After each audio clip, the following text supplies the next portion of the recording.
card. There.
Good evening. Good evening. Doing a night stream back. Hope everyone's doing well. I got a couple drinks with me. I got good old life-giving water, and we have Code Red Mountain Dew. I am planning to stay up for at least an hour or two, and I don't know. We'll see how far I can get in all of these sweeping changes that I seem to be doing recently in the Magic mod.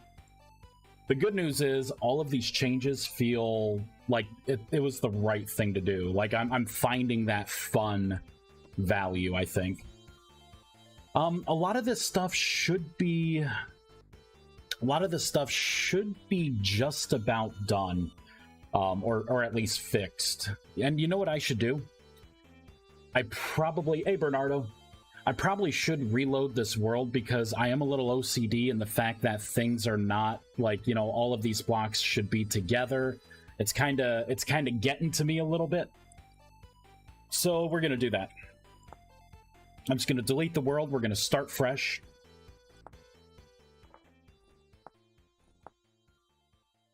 Boop, boom, quit. Did I what? Destroy the world? Make a lot of good changes? Find the fun? I've said a lot of things, Bernardo. Question is, do you believe me? Do you believe me? Get good. Yeah, I'm trying. It's hard. For those of us that are tainted, it's hard to get good, Bernardo. maybe you'll never know from that throne that you sit on, kind of passing out your judgments. Oh boy. So I think what I'm gonna do is I'm gonna fast track some of the armor. We'll go into the body. I'm just gonna make everything available. Boop. Go on the legs. I should probably keep it like this. Andy, good very early morning. I guess for me it's like 8:30, but good early morning for you. Hopefully you got some sleep. Oh my god, what is this? We have to make our character. Let's see. I've done this so many times. I always do the tuba. I miss the very high pitch tuba. Honestly, it sounded kind of like farty. It was funny. Sometimes I can be mentally 12. There we go. There's my character. And we're going to pick the wonderful Rust Mage. Boop. I heard the nice level up music. I'm going to get rid of this rain because it rains so much in this game. Couple of hours. All right, not bad. Not bad. So now if we go under Rustbound Magic, all right, so everything is kind of together now. I'm going to reload the world. I'm going to see all of the other items. I'm going to give myself the max helmet, chest piece, and leggings, and I'm going to get a max staff, the max spellbook. I'm just going to get the works. That way, as we're casting spells and testing things out, I'll have shorter cast times. Oh boy. All right, so let's go with the Spellweaver stuff. So I will pick... I'll pick yellow trousers. A black... You know what? I'm gonna do a red hat. Magicians, no, let's get the Spellweavers. Here we go. Spellweavers, red hat. And the chest piece, I will do orange. There we go. I'm going to get a couple item upgrades, so I'm going to want the Celestial Forging sigils. And I need my admin tools. We need to learn all the spells, and I need max mana. So let's learn all the spells. Let's start upgrading the items so they can be soulbound to me, and I can get the benefits. Oh, I pulled out the wrong chest piece. We'll put that back. I want this one. Oh, I gotta replenish my mana. It's a pretty big mana drain. Boop. There we go. What types of spells can the mage perform? Can you enchant picks, etc.? So I'll give you a little rundown of the magic system. So everyone, no matter what class you pick, can learn tier 1 magic and unlock basic mana. But the Rust Mage is the one that can like go beyond tier 1 magic. The system, the spellcasting system, is going to be similar to kind of like EverQuest 1. So you will have a spellbook, which I will make a white spellbook. Why not? Here, I'll show you. It's going to be a lot easier to show than it will be to, you know, just explain.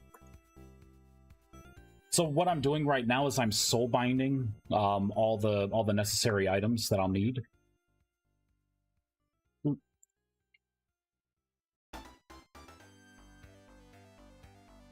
And go. This is the unfortunate part. So when you soulbind something, you'll get the benefits from it. So that's why I want to make sure that I'm soulbinding everything. Rats of Babylon, thanks for the follow. I appreciate it. And this should be good. So I should have all the spells learned. I should have the max level spell book. For the staff, you know what? We're going to go with a Purple Heart staff. For this, I don't really need to upgrade it too much. I'll just use like the level 1 staff. I should get enough bonuses from everything else. So with my mod, you can learn spells, like you can research spells, learn them at random. You sit down to meditate, and it's gonna take your temporal stability at the cost of actually regenerating mana. To unlock magic, you'll have to bring your temporal stability down to pretty much 0. Technically, I have it at 1%, but I mean, you know, you'll hit 0. Right now I'm meditating, so I'm slowly gaining back skill. If I was not in a creative world where temporal stability was turned off, I would be losing my temporal stability. But while I meditate, I can open up my spell book, and these are going to be the spells. So you can learn every spell in the game if you want. Like if you're a Rust Mage, if you're not a Rust Mage, you could still learn every tier 1 spell. You'll get your spells at random when you go to discover a spell. But basically, you'll have memorization slots. So even though you have every spell, you have to pick and choose what spell you actually want to memorize. And those are going to be the spells that you can actively use. So for my testing purposes, I am redoing the spell system. So I'll do something like fly. There we go. So what I can do now is I can open up my staff, and these are all the spell slots that all the things that I've memorized. I don't know if it's in poor taste to ask questions about the machine mod here, but I am currently dealing with a head scratcher of an issue. It's not, but I'm just not working on it as of right now. I'm trying to get this together, and then after I get this together, I'm going to be working on the next modding tutorial videos. I'm going to be doing the items and then blocks. And then, then I'm going to actually go through and make sure all my mods are .NET 7 ready. If it's the machines mod, if you're using it on a multiplayer server, there is some weird synchronization things. I bit the bullet. Like for the Rustbound Magic mod, I have my own test server up, and I had a couple people come in and kind of help me out, and I got like particles and everything synchronized. I never did that with the machine mod because I always play single player. So if it's a multiplayer server thing, I will fix it. I just haven't got around to it. I know there's something weird where it's like you could be in a machine and then another person clicks on another machine and then they can turn your machine on and off. It's just, I have to packetize things.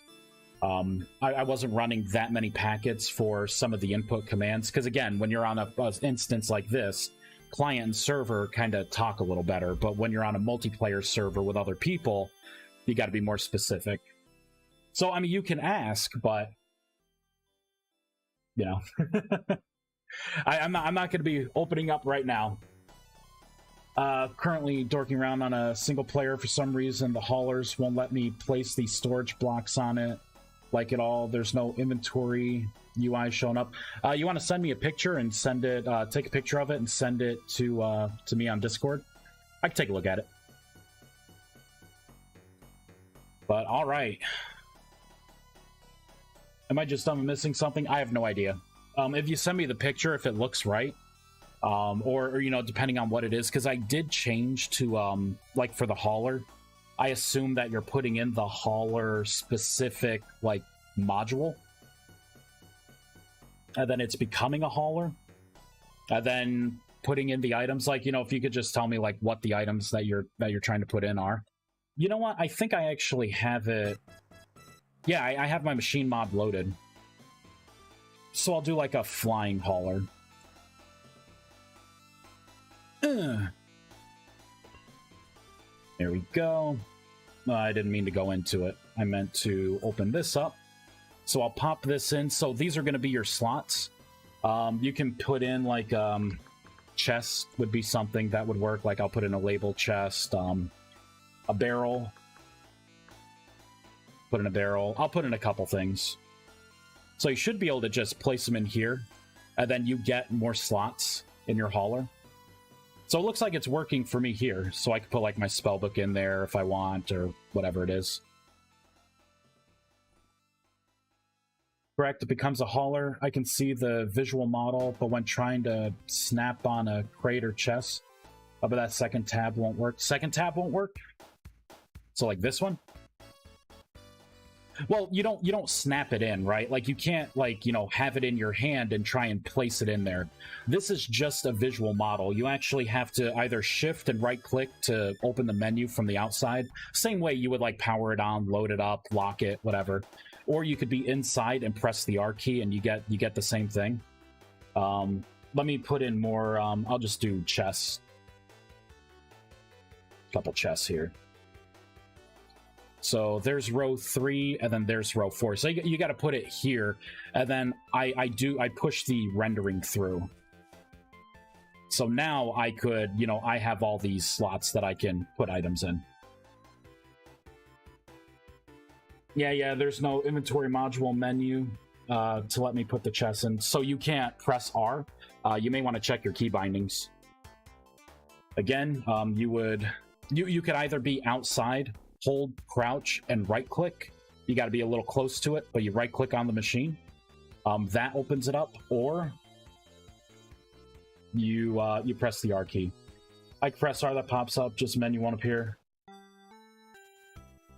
So this pops up, but menu, I don't know what you mean by menu. Just send me a screenshot.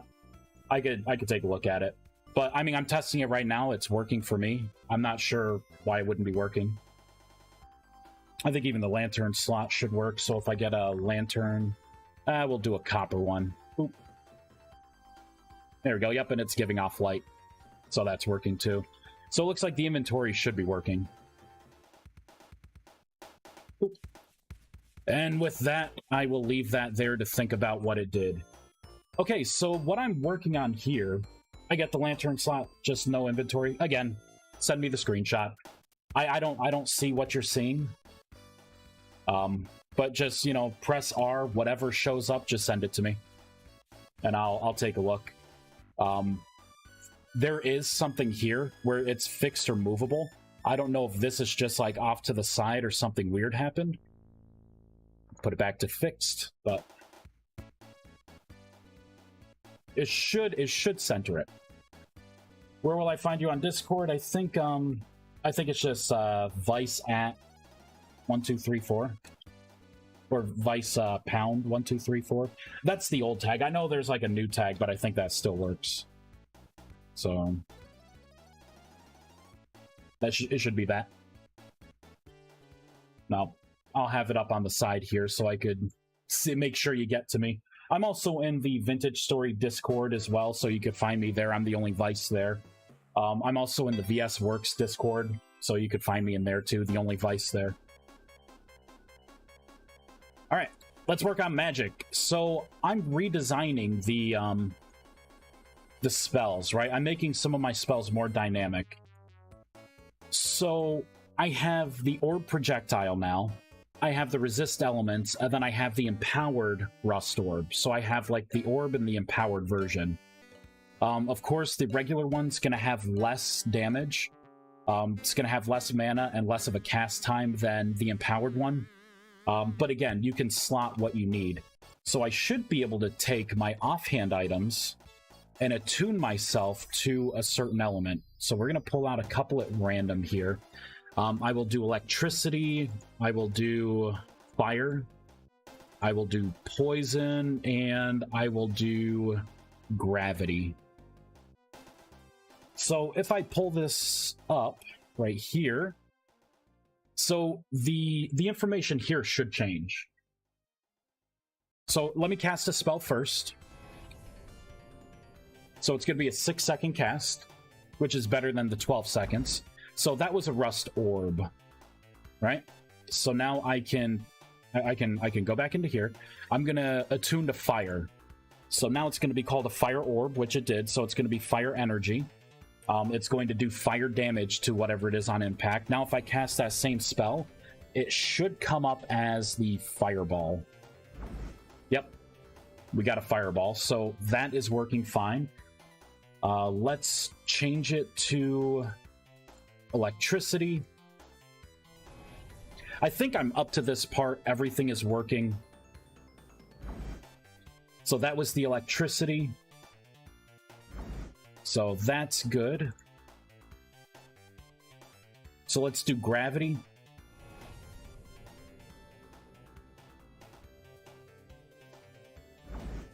Yep, got my little black hole there. Awesome. And then let's do poison just to make sure everything is working. And then I will cast a spell without anything, make sure it resets. Yep, so that would be the poison attack, which I got to make it look a little more purpley.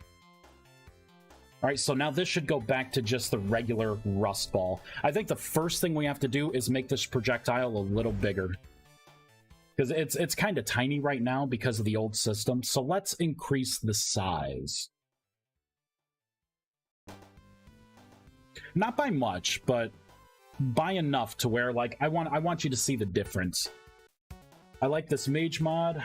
I could easily envision making a proper mod pack series out of this, which is rare to do on Vintage Story. Yeah, and this is the entry level. So this alpha that I'm going to release, I want, like, all of these basics in there. And then the whole idea behind this is, like, tier 1, I want that to be done, which it will be after I make these changes. So you'll be able to transmute things, right? Like, and if anyone has any suggestions on what the transmutation could affect, you know, I could add it to the spell. So, like, if they're like, you know what, you should make sand turn into whatever, right? I could do that.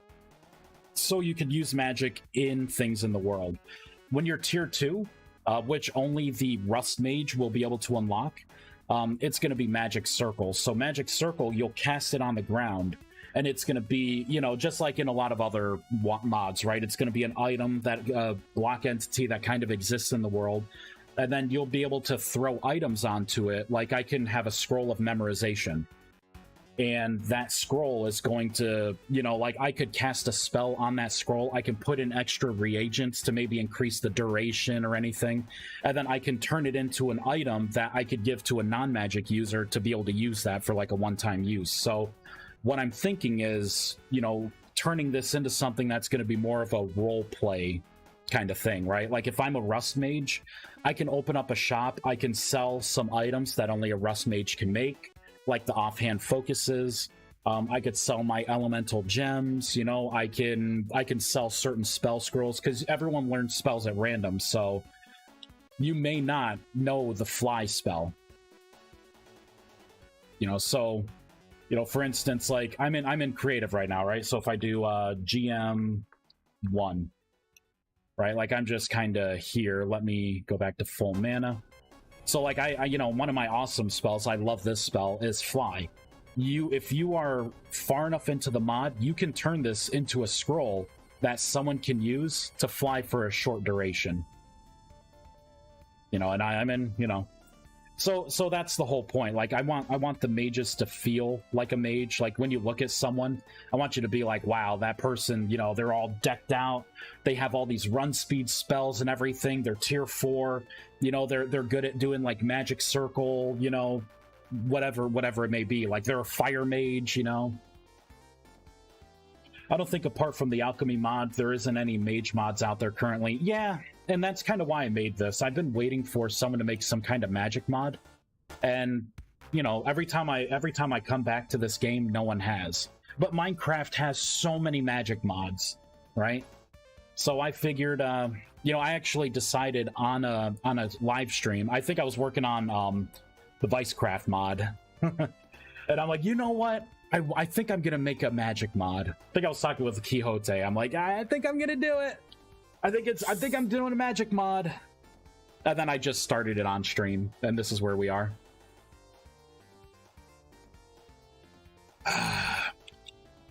Delicious. So the fly spell will only cost mana. Yes, it will. If you have all the mage gear on, the mana cost isn't going to be as bad. And that's the thing. You could choose to not wear mage gear, but your spells are going to take longer. So how far into first release are you? Well, I could have done a first release, but I decided to do this new system instead. You know, actually changing the spells like resist elements. If you put something on, now I can resist electricity. And I'm redoing this because I'm going to intercept other people's mods, right? Like, I know there's, like, you know, that person who made, like, the mod where it's, like, the dragon mod. But, you know, where it's, like, all the fantasy creatures and they're bringing in a dragon. And I'm thinking, well, dragon could have fire breath. So my mod, if I intercept fire damage, you could use resist fire.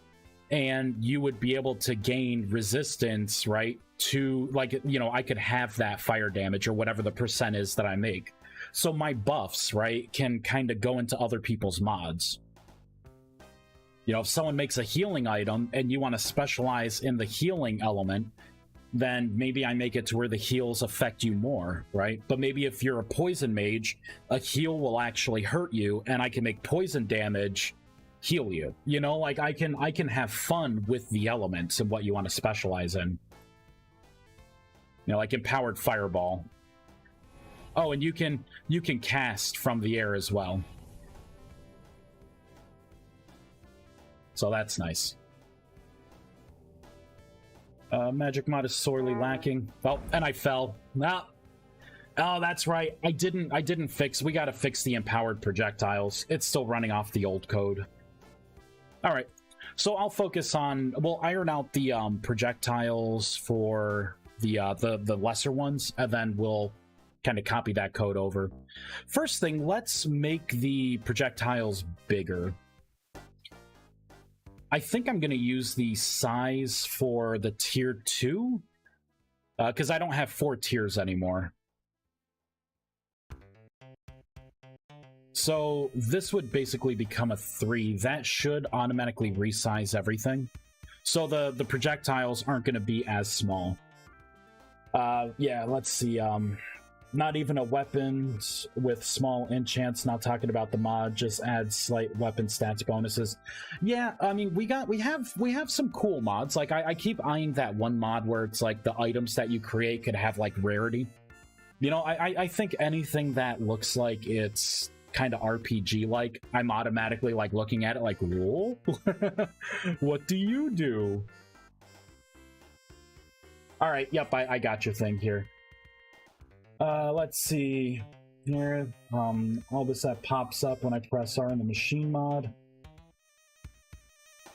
Interesting. So it looks like it's off skew a little bit. Like, some of the elements have shifted, because that's not what it looks like on mine.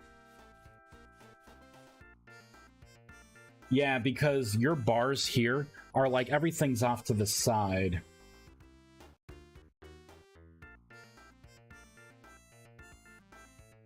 When you do movable, when you change it to movable, is there anything like hiding behind or anything?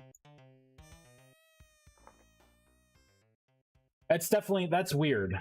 That is weird. Duration or durability looks good. Flying hauler. See, it looks like even your text, it seems like the overlay has shifted over a little bit. Now, I wonder if it's because of your mod ID. Your mod ID is in like 5 digits, which is not unheard of, but I'm not sure if I accounted for a 5-digit mod ID. Because see, even the plate is like shifted over.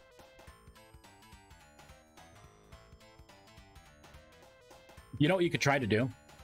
You may be able to try and like, nah, shift click wouldn't do that. That's a good one. Honestly, I'm not sure. That's weird.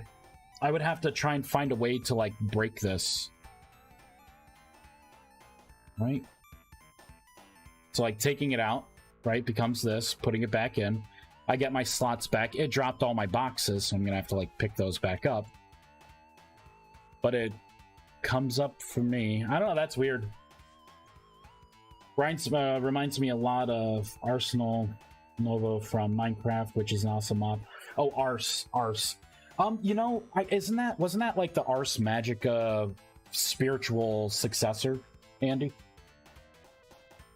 So would it be a load order issue or even mod incompatibility? I mean, maybe. It's just the thing that makes me pause is the fact that your picture, like, it's just so far over. That tells me that there's something. Hold on, I didn't mean to open that. I want to open this one. So like I'll show you here, right? So this is what you sent me.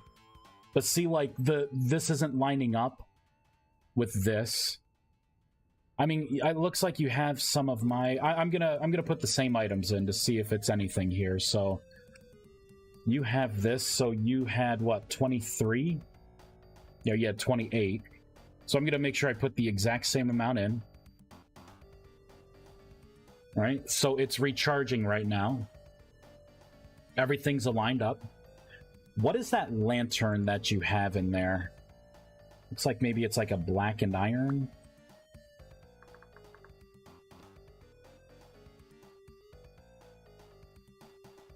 What is that? It looks like it's light inside. It's not this one. It's not that.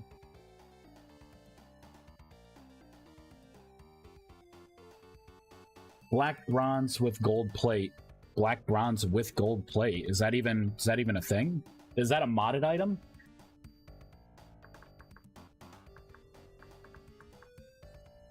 Because I just have the black bronze lantern.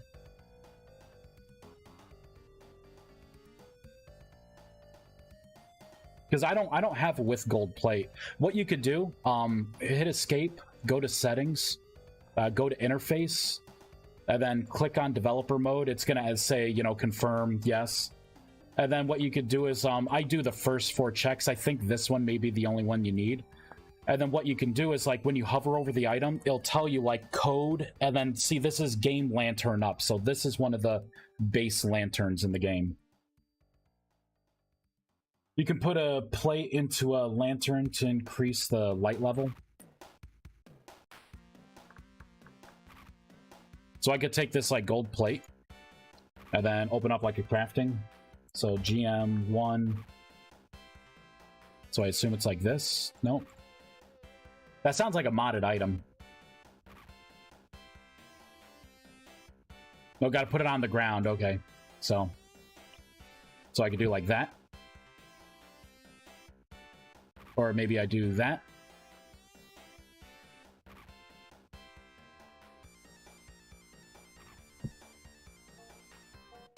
Okay, there we go. Thank you. I didn't know you could do that. See, so that's not it.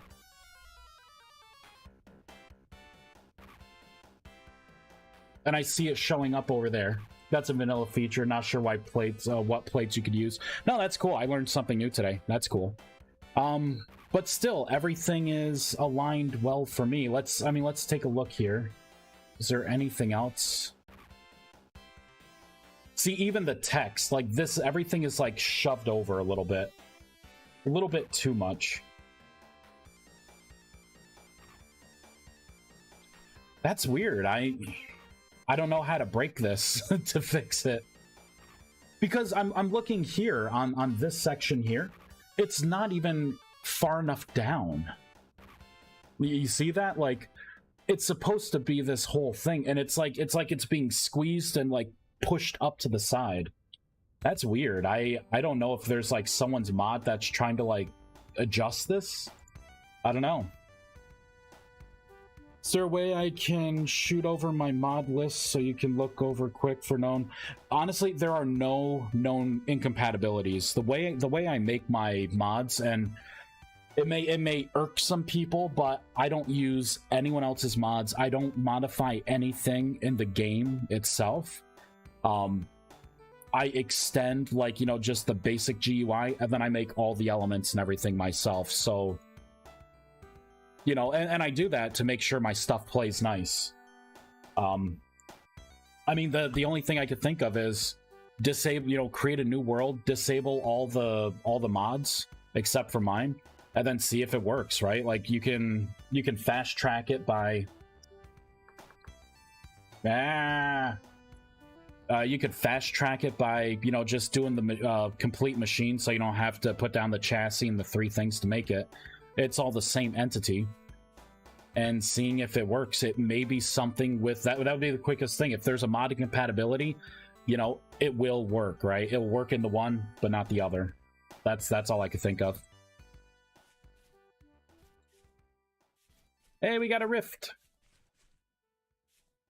All right, so let's see how big the projectile is now. Game, set, day. So it was tiny before. Okay, so it is a little bigger. Let's see what it looks like in terms of, like, the person. Whoops.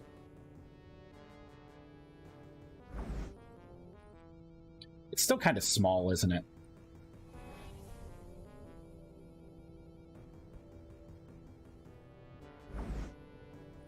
Yeah, that's still kind of small. Let's make it bigger. Oh, I'm changing the wrong one. Whoops.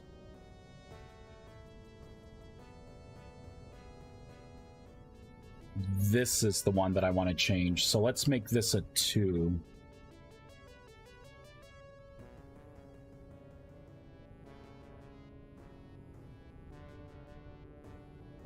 And let's anchor this. There we go.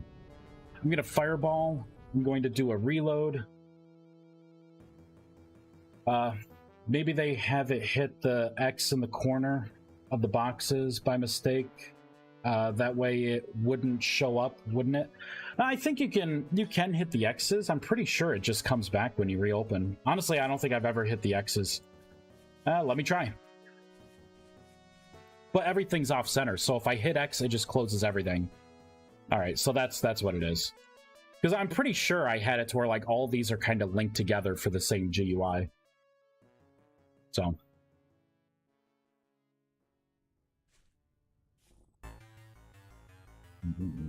All right, let's cast a spell. Boop, boop.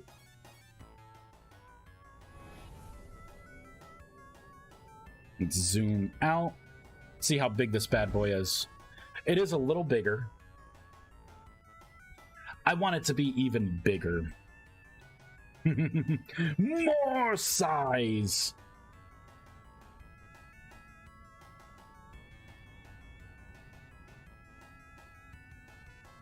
All right, let's fireball this in.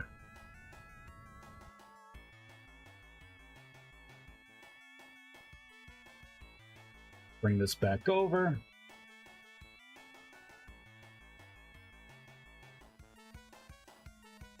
All right, how big's it gonna be now? Okay, that's a decent sized orb, I think.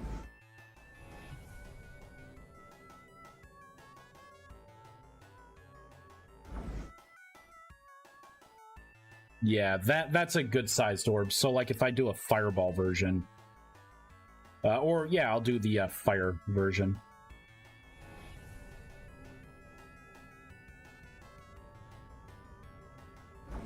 All right, that's a respectable fireball, right? Let's make this look bigger and better. I love the flame swirls that I have going on there. Definitely cool. All right. So we have that spell looking pretty good.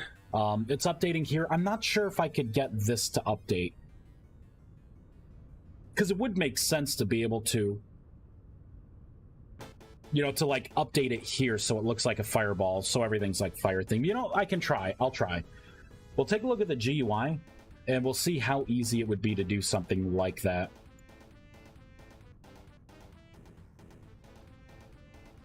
You know what I could do?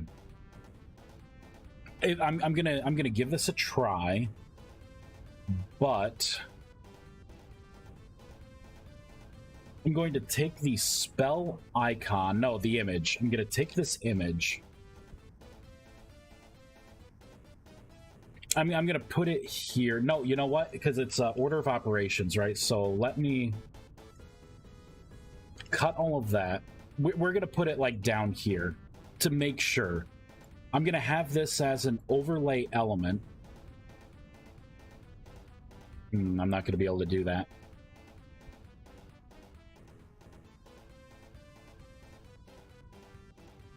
Yeah, okay, so I can add a static image here.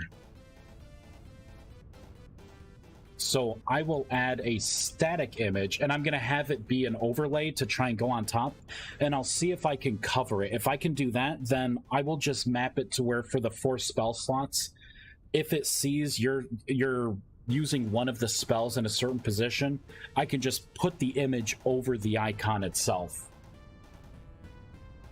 That'd be cool if you could drain mana from a rift. Don't know how hard. Actually, I'm going to be putting in a block called the, it's going to be a crystal orb.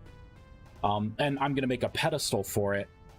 And the idea is, I may make a pedestal for it. The idea is the crystal ball, you could like throw it in a temporally unstable area like a rift, and it would slowly recharge. It's like a mana battery. Because I was thinking about potions, right? I don't want to make a mana potion, because this isn't an alchemy mod. Like, it's going to feel tacked on. You know, you put 3 elements together in some glass bottle that I create, right? And then you consume a mana potion. That's not really a fun thing, but it would be cool if you had this orb and you could, you know, put it in a place that is obviously unstable, and it would slowly kind of regenerate over time and absorb mana to whatever its percent would be, and then you could use it and then channel that mana into yourself. Yeah, that would be cool. Yeah, I want to use the rift for that. You know, or if you go down far enough, or there's some places above land that's like temporarily unstable. I'm gonna look to see, like, when I make that, I'm gonna have to see if there's a way that I could see how unstable an area is. Because obviously, if you're in a rift, it goes down significantly faster than, you know, it goes down like otherwise. So if there's a way that I could check, I could have I could have really unstable areas, you know, recharge the globe faster. So that's what I'm gonna try to incorporate. But again, this first pass, this is all gonna be tier 1. The orb may be like a tier 3 item. All right, I gotta focus on this a little bit. So I'm gonna take all of this. We are gonna paste this into here. I'm gonna get rid of that. I'm going to copy the bounds of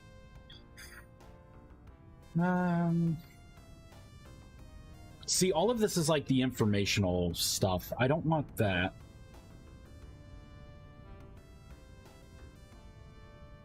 Okay, it's gonna be this. Oh, no, actually, I don't want that either, because that's the innate skill list. That's the highlighted. I believe it's gonna be this that I'm looking for. You know, it's not gonna be that. Oh, no, that's the... Okay, so it's the grid bounds. This is what I'm looking for. I'm gonna copy this. We're going to bring it down into this method here as a temporary. Man, I'm doing all these weird offsets. Come on, Vice. Dang nabbit. All right, fixed. I just need an X and a Y instead of all this stuff.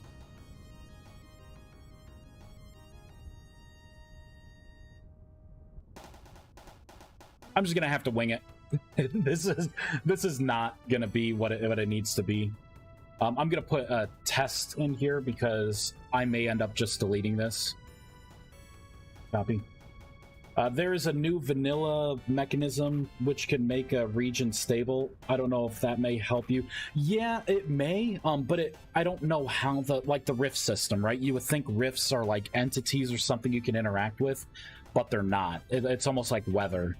So, like, you know, I won't be able to, you know, like, I wanted it to where, like, you could close a rift, but really, I think it just takes a snapshot of the room, and then it goes through everything to see if there's any rifts in the global dictionary of that space, and then it just puts an end to them. There's no physical, like, little box, right? Little entity square or anything that you could actually interact with in a rift.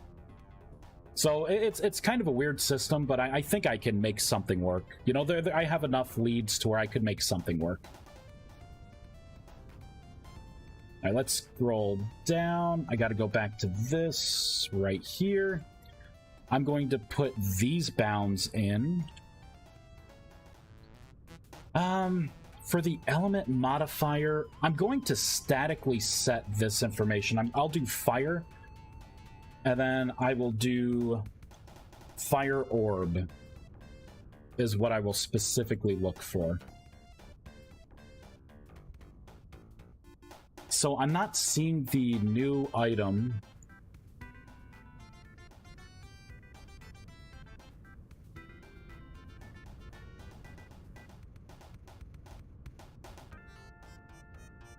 So it's a fixed. What if I do 154 by... There, we'll try this. I'm going to save. I'm not seeing anything. I'm not seeing any kind of error either.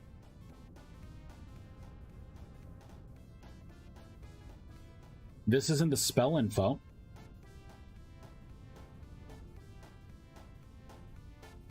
You know, maybe I can't do add static image. Maybe that's not going to work. I'm going to use my add image. I'm going to copy over my bounds.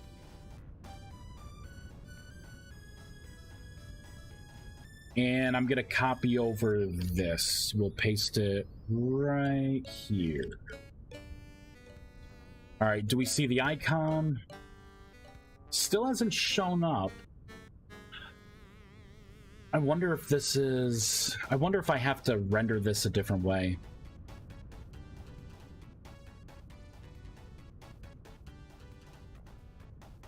So 154 by 54 should be dropping it towards the middle.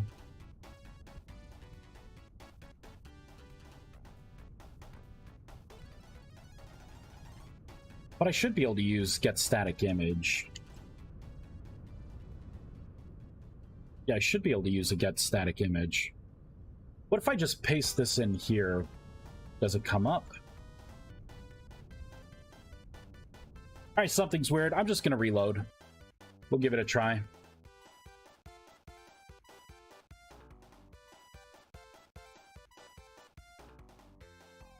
And I guess I could check my items as well, my textures.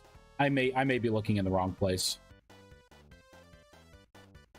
So we are doing items, spells, elements, fire, fireorb.png. So it should look like that. On a slightly different topic for a sec, your name has been put forward for a potential new member on the Rusty Gear server for Season 3. Just thought you should know. Oh, I did not know that. I mean, it sounds cool, but yeah, I did not know that. I've heard of the Rusty Gear server. Yeah, it would be nice to play with people. Just did as you suggested, still doing the same, still askew graphics. I can see if reinstalling the mod. Okay, let's try this. What version of the game are you using? Because this is not tested for .NET 7. It is not tested on 1.18.8 either. I'm on 1.18.7 with my stuff, and I'm still on the 4.6.1. So I don't know if that's going to be a weirdness that comes from like the .NET 7 stuff. Interesting how I'm not seeing any of the changes. You know what I'm going to do? My instinct's telling me something's not quite right. It's not loading my changes anymore. I'm just going to quit. And then I'm going to rebuild. I'm going to save all. And then I'm going to rebuild. All right, it was successful. Now we're going to start again. Apache is one of our members, probably. Yeah, that's where. Yeah, I talked to Apache. Yeah, I heard he's doing quite well, especially in recent times.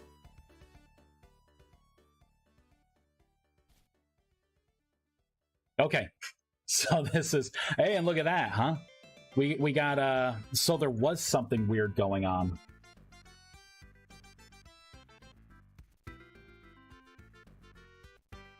There we go. I don't see any errors coming up. There, I'm just gonna shut debug back off because I don't need it up right now.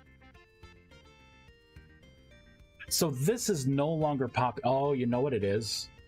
I believe I'm gonna have to make another render overlay for this.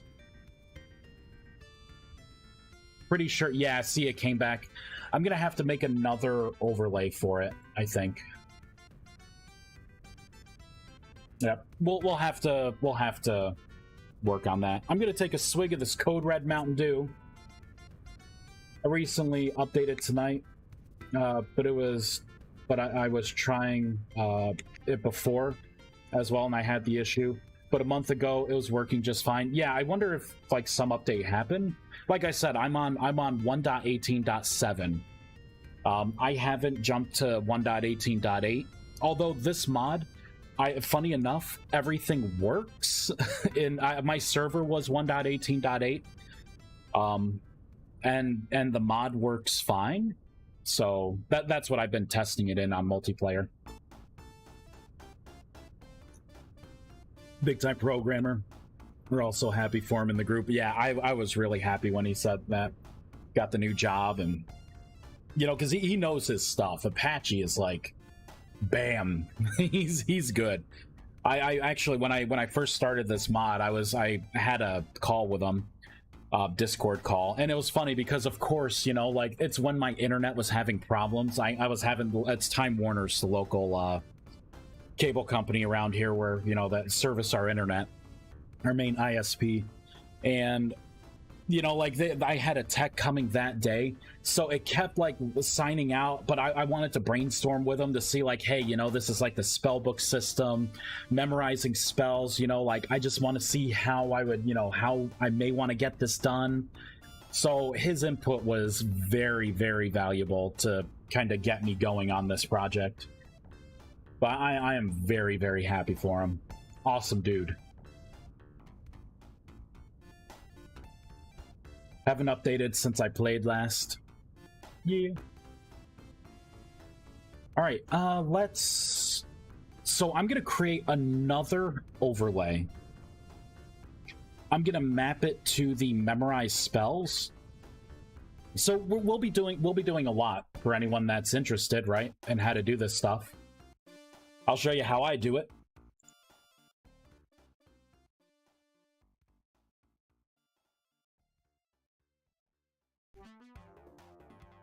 So I just did a big copy and paste, a blind copy and paste. So this is going to be spell info. So I'm going to do setup dialogue, spell info, spell swap is what I'm going to call it. Or icon swap is really what it should be. So I'm actually going to come up top here, and I'm going to copy this bounds.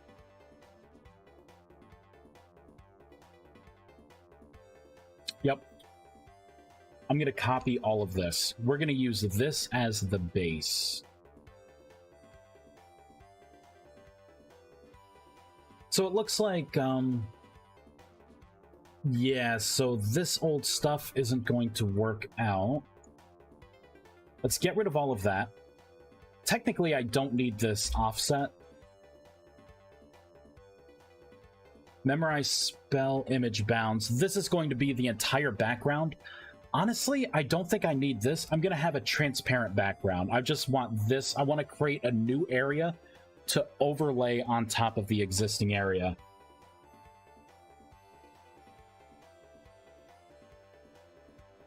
And that also means I can get rid of a lot of this stuff. I'm going to minimize that.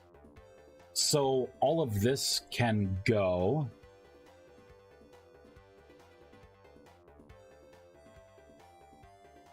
So I'll paste all of it here. Again, all of this stuff is going to go.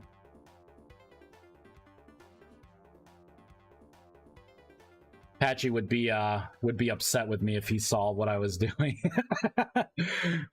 him and I do talk, and And you know, and yeah, you're talking about like the debates. Yeah, he's like, you should make every statement its own method, and I'm like, man, I don't do this as a job. Like I do this for fun. I can't code like that. I know the solid, yes, you know, I know, but I'm just not doing that. So when he does get on, right, and he sees like something like this where it's just like code that I just disable as I'm working on something, he's like, I shouldn't be there.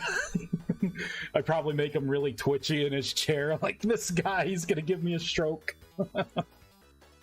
All right, so I'm gonna have to change this string. I'm going to say plus, and we will add on icon swap. If we go a little further down, I want this to pair up with parent, so it looks like that's fine as it is. We're gonna refresh the timer. Okay, I'm going to save this. Or you know what? We need to call this. So I should look at this. All right, we're gonna have to call it here. Did not want to do it like that. This dot. There we go. Let's scroll down to here. I want to call it here as well. So if everything is right, I'm not going to get an error, and it's going to look exactly like it did. It's not going to shift anything off to the side. Nothing's going to look weird in the GUI. And then what we're going to do is we're going to do an overlay on top of this new layer. I think this is going to work. It's annoying to do it like this, but, you know, such is life. No, it messed up.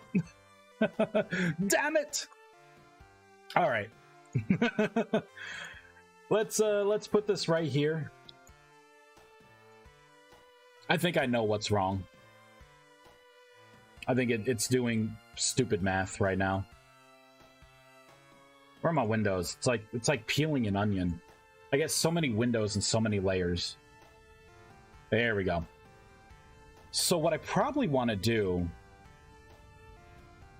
is, it's fine setting my bounds. I probably want to make this 0 with alignment offset. So that got it a little closer. Let's go further down into here. Add shaded dialogue background. I don't think I need the background. There we go. But you know what, for now I'm gonna keep the background on because this is not perfectly centered yet. What I'm gonna have to do is come back up to here. So it's because I'm center aligning it. That's problem number one. I bet if I do top, is it top middle? No, what is it?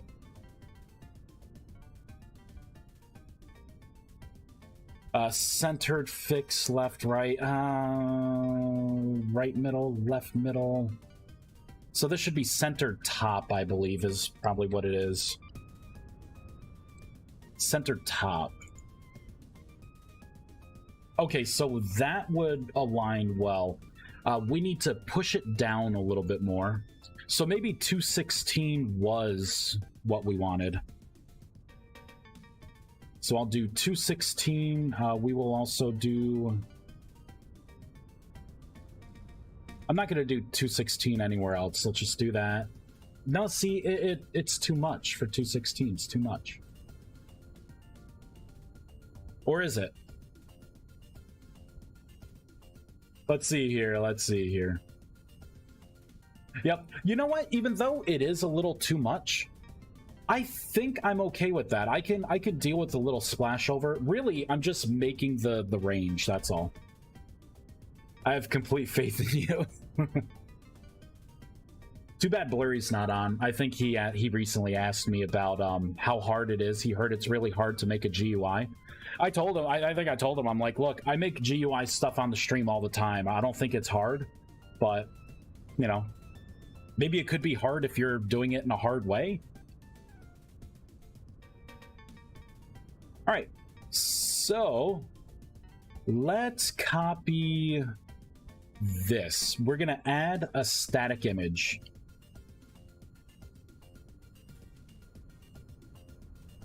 All right, so look, it just added the book. So that was a random static image. Perfect. I could delete that, so that works. So let me go down to some of the code that I had that I was trying to work on. So let's do add item. Let's bring this online.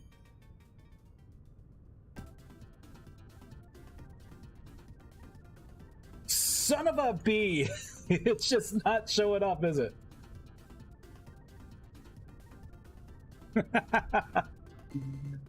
Is it something with the bounds? Like, am I doing something wrong? Let me do spell info image bound. No, let's not do that. Let's go under here. I'm going to copy this element instead. Oh, duh. I know why it's zeroed out. Oh my god, I'm so tired. I have the X and the Y in, but I don't have the width and the height of the icon, so it is rendering it, but I'm not giving it any space to actually render. Oh lord. So I didn't have to make this icon swap. So I'm gonna disable icon swap.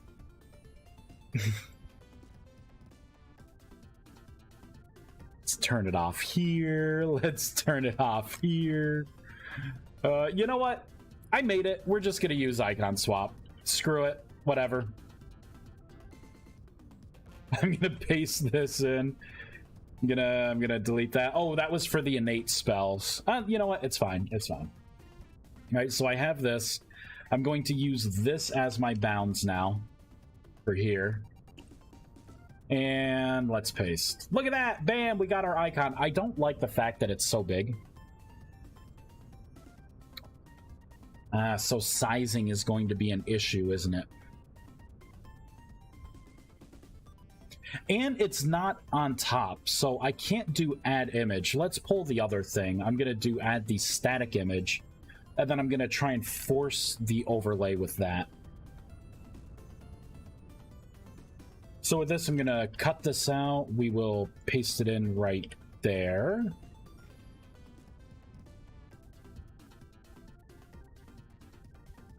So it's still not looking good. Because it's like, it's centered, but this is not what I wanted. If this is just a quality of life thing, if it doesn't show up, it's not the end of the world. But I would like for it to show up. And I can't remember if when I do this, because I'm pretty sure it's supposed to be 48 by 48. I'm not sure if it just cuts off. Oh, it does not cut off the image. Good. So I made this in a way to where it's going to size it based on the pixels. But see, I still have to get it on top of everything else. Let me look at the other operators. So we have add, a top. So I thought over would have been what I would want. What about overlay?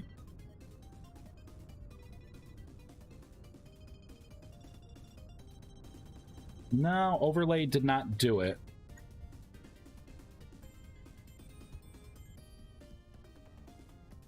I'm just going to try some random things. What does add do? Add does absolutely nothing. Thank you. A top.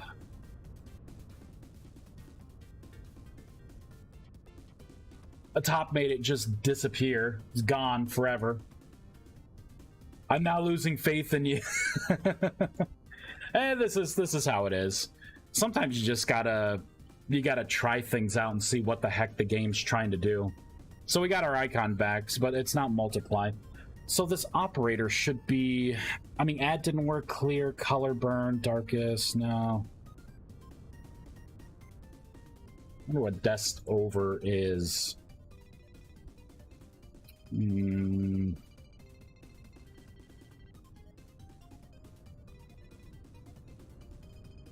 I may not be able to do this.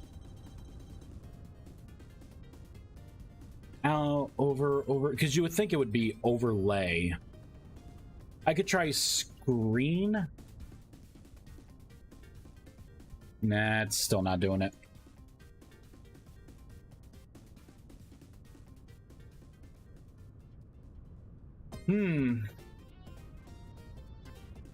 Yeah, these are... Let me look to see what I'm doing. I think these are grids. Add skill item grid.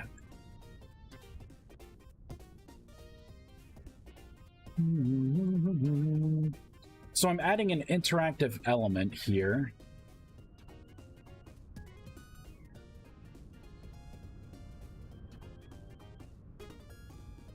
Is there anything here that... So I'm dealing with static elements, inside clip bounds.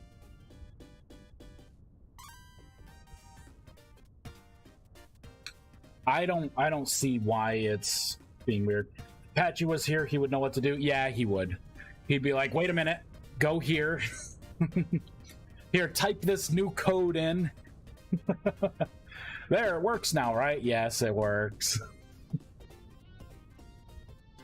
Now that I have this sized right, I'm going to try and pull it out. And I'm going to try and put it into here. So I'm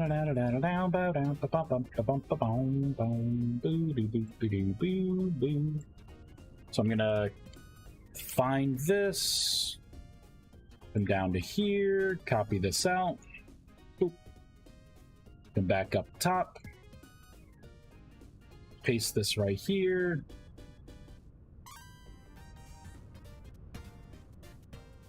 Let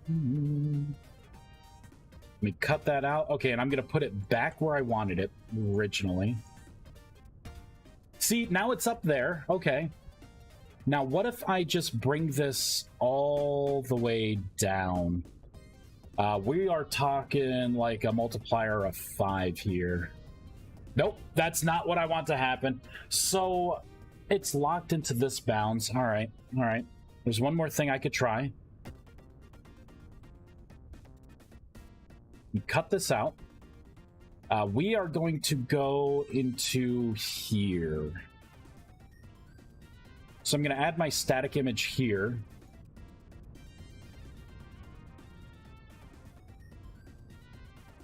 Just as I thought. It's mapping it. See, there it is. It's something that just isn't being pushed above what the game, like the game's internal skill item grid. That sucks. That's unfortunate. Alright, you know what? This is just a little quality of life thing anyways. Screw it. It's going away. I'll find a way to do it. It's just for an alpha release. I don't need to know how to do it right now. There we go.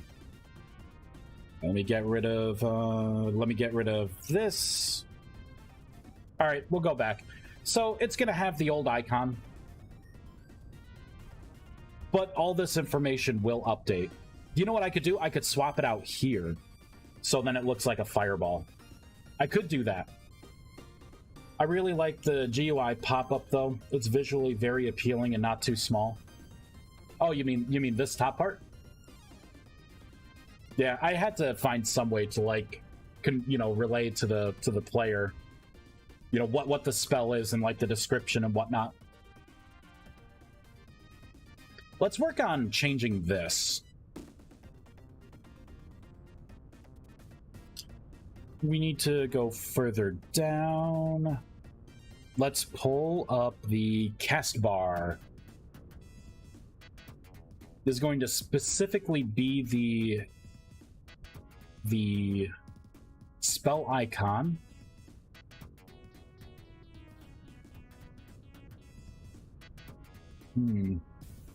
I think what I'm going to have to do is copy...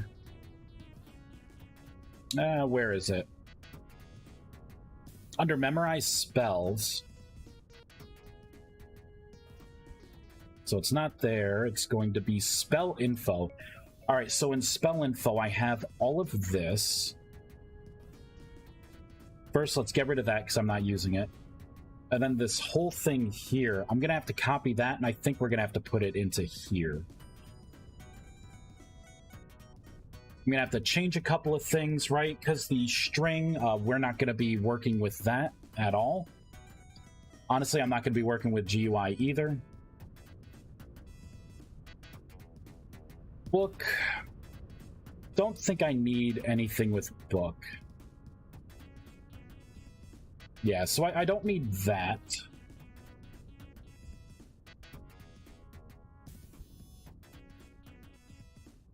For the spell name, I can do player. I can do this dot player. And I can get the watched attribute of the player. So it's not owning player in this, it would just be the player. So let's change a few things here.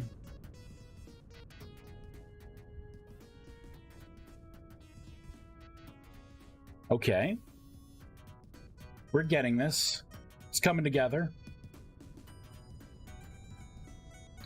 So on top of this long run-on sentence, we are going to have to say...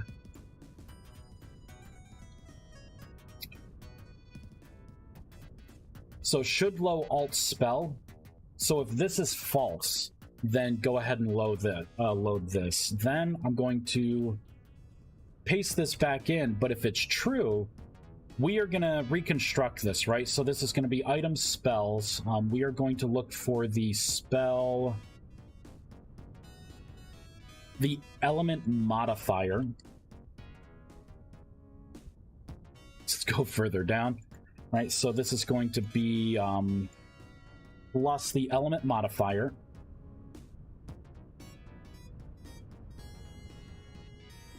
Gonna get rid of all of that.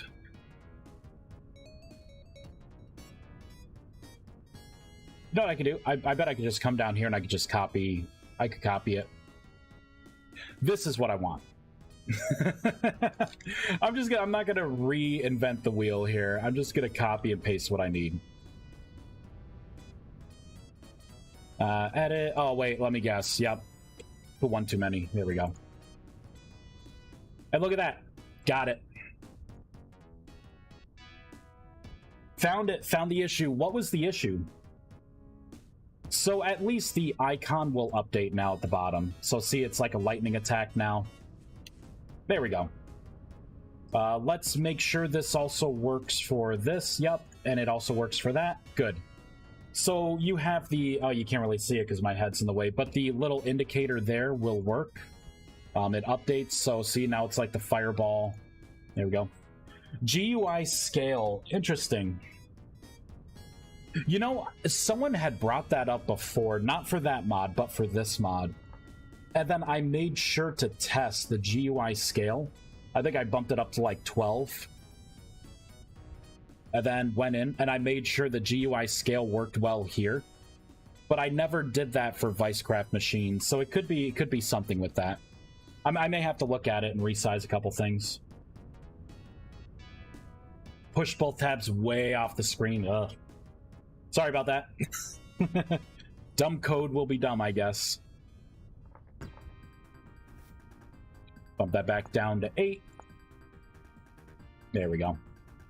It works in the new mod. And then fly, so yeah, the little icon now updates. If I take it off, it becomes Rust again. So I think that's going to be a perfect indicator. It doesn't necessarily have to update here, because, you know, now that I'm thinking about it, it would make sense for it not to update here, because these are the actual spells. Like, Rust Orb is the spell that you learned. It's just depending on your offhand item, it's becoming something different.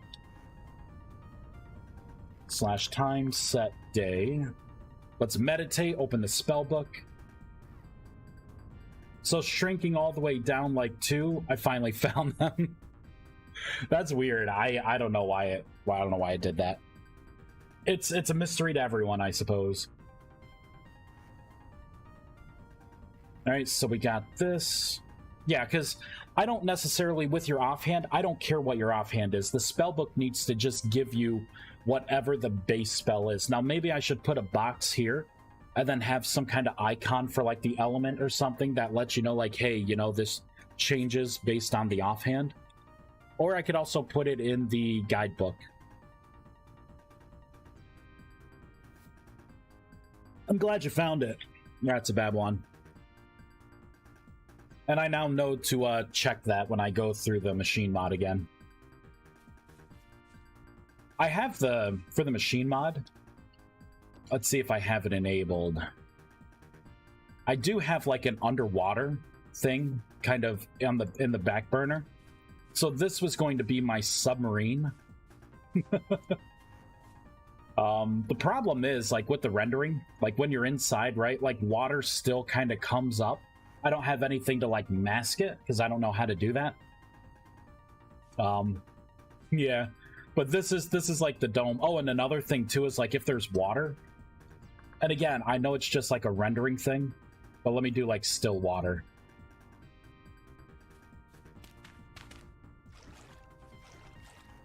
Right, so you can see the water there. When you're inside, the water disappears. I don't know why. This right here is the only reason why I do not have the submarines in the game. They're fully in. You can get in. They cruise around in the water, but I don't have a good solution for this. I have no idea why it does that. So, just a little teaser. It's kind of ready and waiting. And that's my debug model. So like this is how I put everything on top of each other. So really it's just gonna be like this casing here. I may actually have a cleaner version of it here.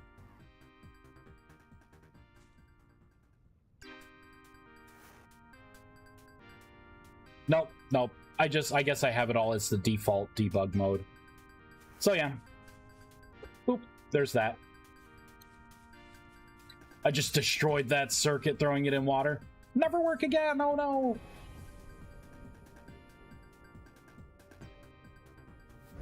Yeah, that's a decent size. Hey, I damaged it.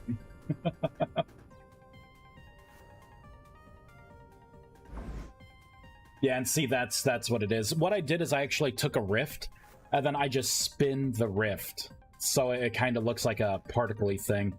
And you can also see, if I do it with clouds... There we go, I'll put some clouds in there.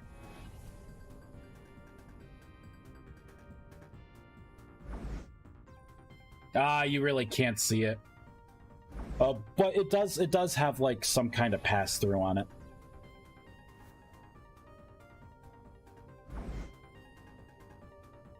Or it's supposed to have it. I could kind of see the line there. Then there's a line there, then the line going there. Can't really see the line going there, though. But yeah, that's the Rust energy. Oop. Wonder if you can add, like, custom headlights for the machines or the ability to make larger ones. Not sure if you could do that. Like, I could probably put, like, light points, like entity light points further out that are just transparent. But, you know, as in, like, you know, moving light in one direction. I don't know if the game engine does that with lighting. I think it's just, like, area lighting. But, alright, let's go back to Rustbound Magic here. I would like to, with the elemental system, I would like for you to, here, let's grab some of this. So, like, you know, some of the crystals that you can put down, I want them to have a certain attribute to it, and then maybe if you attune to that attribute, you would gain some kind of bonus with this, you know, having these crystals around. I gotta add more to it, but I think they look nice.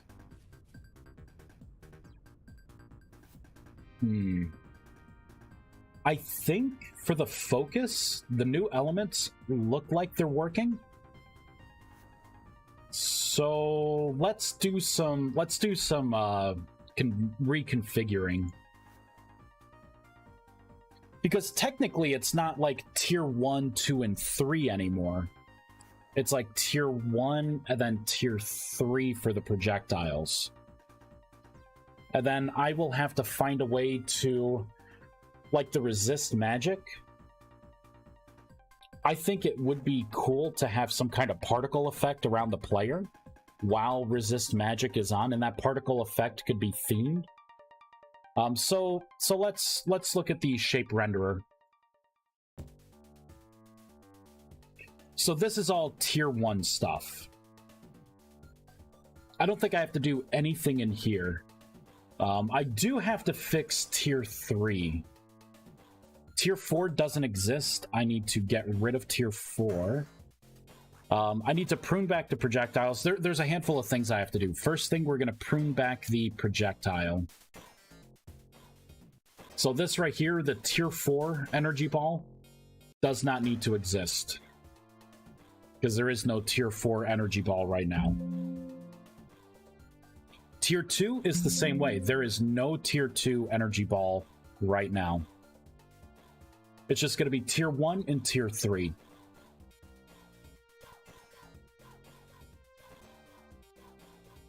So I can get rid of this, and I can get rid of this. So now we need to fix tier 3. And the way I fix this, I'm going to have to pick a size. I'm going to do a 0.75.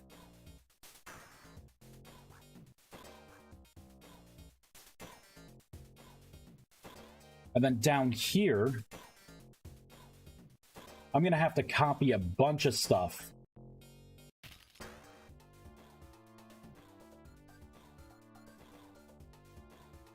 There we go. I'm going to copy all of this.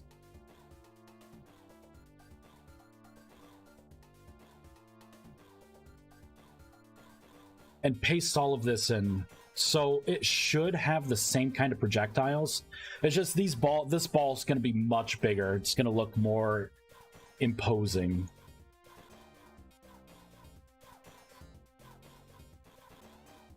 Let's see. I don't know if you thought about it, but what about the ability to charge the machine batteries with the Rust Magic? Technically, once I put things in, you will be able to. So I want to create a block that's a something that you could cast magic on, like transmutation or something, and it would absorb the spell, and then it would turn that mana points into mechanical power. So then you would be able to, for instance, you would still be able to use the charger block for the machines, but instead of a windmill or something, you could have it run on magic power with a block, like, you know, with something like that. And then that would also work in other people's mods, because I would do that conversion for 1 mana point equals this much mechanical power for this duration of time. You know, kind of like I would do the math. So, yeah, it is on the to-do list. I do have a series of blocks I want to make. The coolest one is going to be a slipstream generator, which is going to be an elevator block that is like powered by mana, that like once you step over, you could just like fly up in the air to, you know, a certain block length. But I think that's going to look cool. Have like particles kind of drifting up from it. I think it's going to look cool.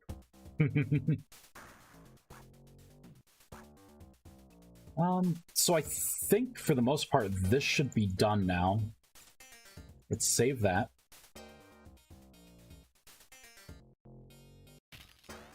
Let's work on the spell. The spell itself needs to change. So this is a tier 3 spell. It's going to be the Empowered Rust Orb. Let's pull up the tier 1 spell of just Rust Orb.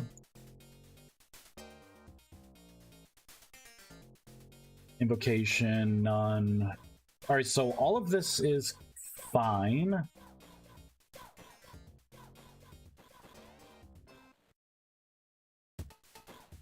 And I believe I want to copy all of this. I'm going to paste all this in. I'm going to have to make some changes. So for instance, this is going to have to call the tier 3 projectile. And then honestly, everything else is going to be the same. I want to pass the element damage, play the right sounds. Let's rebuild, start again. Now we can test the empowered spell, which is going to hit pretty darn hard. It's going to hit really hard. Oh yeah, I got to delete these. You know what? I'm not going to delete them. I'm just going to comment them out. I may end up putting them back in. I'm not sure. Build.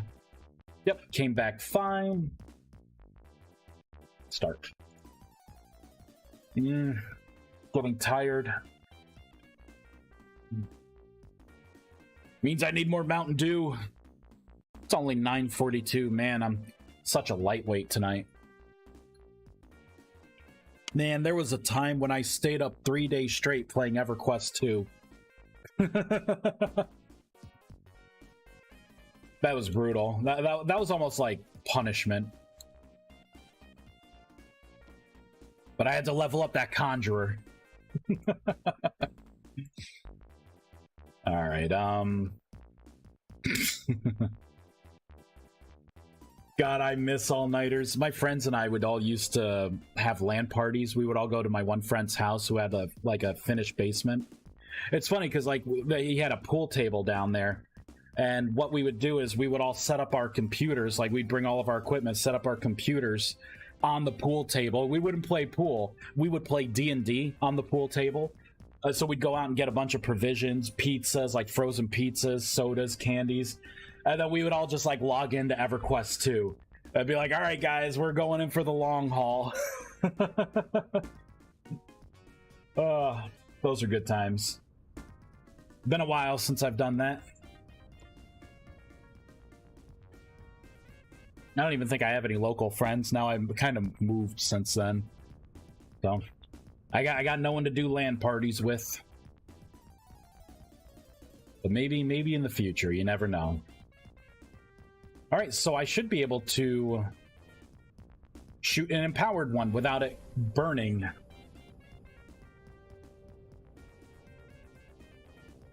So when we get this working, the next thing's going to be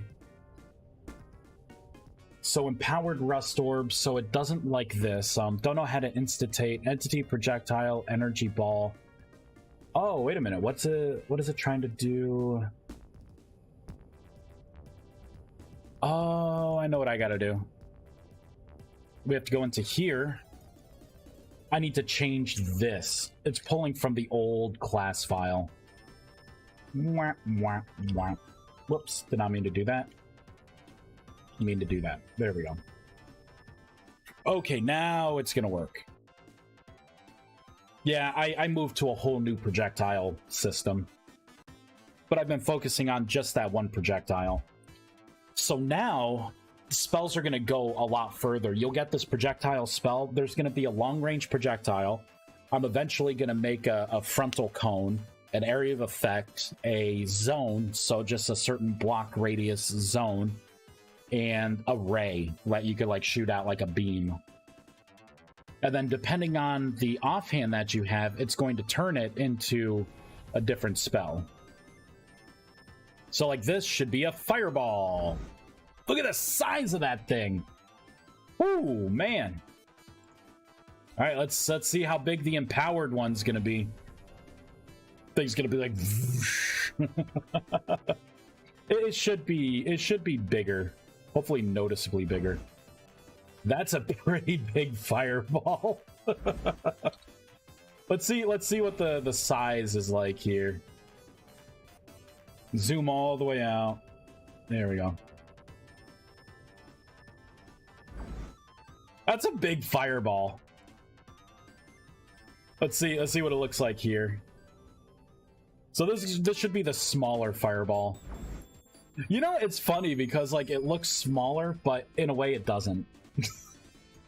So let me resize this because that one fireball is pretty damn big. Like the empowered one, that's pretty big.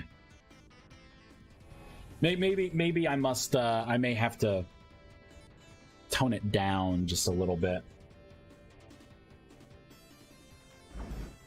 Yeah, see that's pretty big for a fireball. I think that's impressive enough. So let's scale back the tier 1 version of this spell, the weaker one.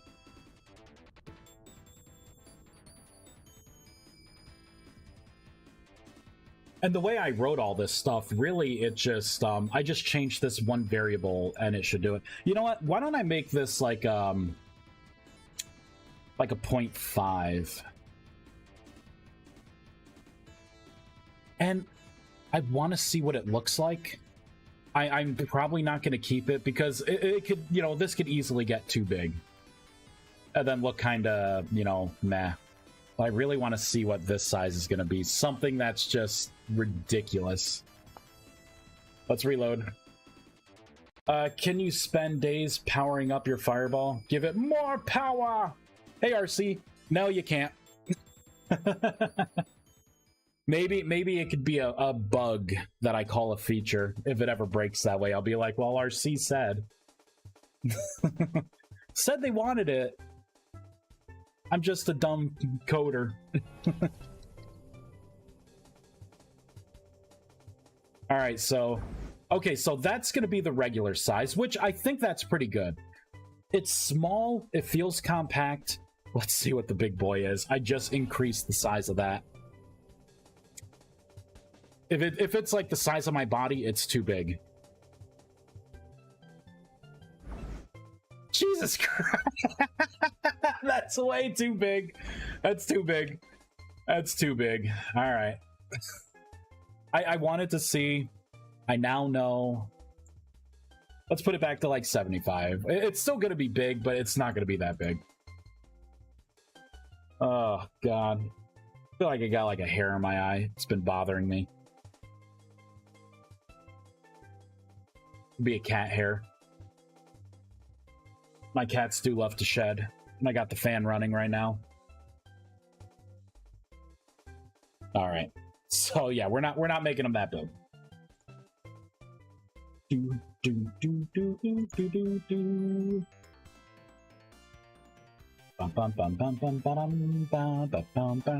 All right, moment of truth.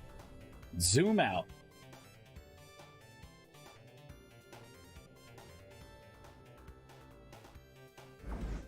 See, that's big. It's like half your body. I think that's good. I think that's good. Okay. So those two projectiles, I would consider those done. As long as the localization, I think localization, yeah, that's done. So see, you're going to have one, and I'm tier 4, right? So all of this stuff magnifies to a tier 4 mage. So the weaker one is going to do 6 damage. The bigger one is going to do double the damage, 12. I do want to change the specs of this a little bit. Actually, I want to change the specifications of this one a little bit. Because it needs to cost a little more. So let's balance that out now. So this is the Rust Orb spell. See, so like the mana cost of 5 is too low. I was thinking in terms of like 15 mana a cast. Because the Empowered is 32. So I was thinking this could be... Well, if I make it 15, that would be 60, that would be 30. So 15 would be too much. Let's make it 10. Let's make it 10. We are going to have to shut down gracefully. I'm going to rebuild. Spells, I can't just reload the game because I load the spell dictionary like once when the game starts. So it's just worth it to shut it all down. I have these bag of chips here that have been staring me like right in the eyes. Sour cream and onion. I want a snack, but I don't necessarily want these chips. I want M&Ms.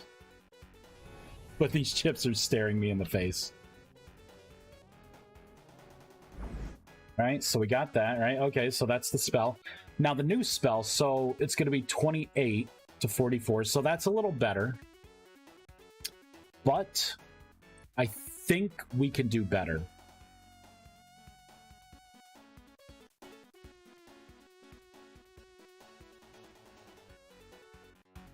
So I think I like the damage of this. Like having 6 damage is impressive, right? A 6-second cast time, that's not bad. 28 mana, considering I have like 380 mana right now.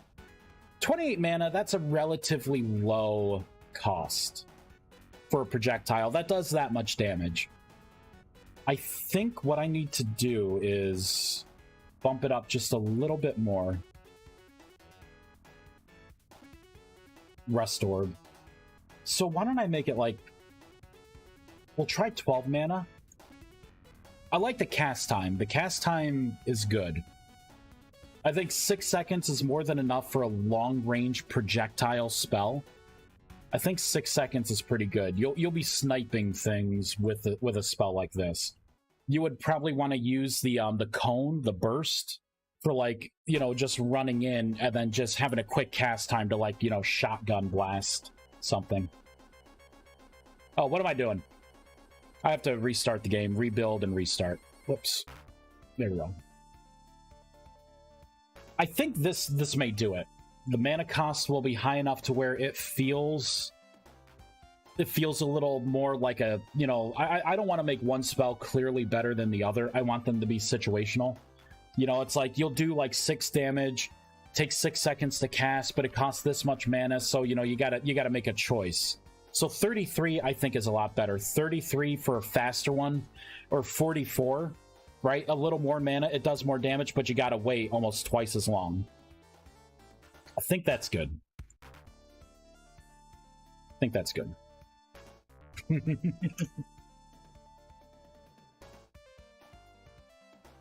Cool.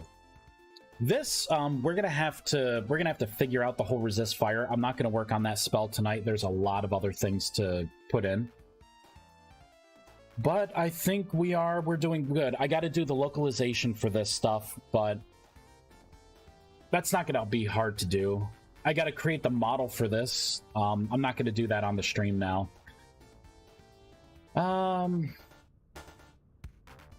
Oh my god, maybe I should do it. I'm thinking like, well, what else do I need to do? I think I have everything else done. Let's... Oh, you know what? You know what I want to do?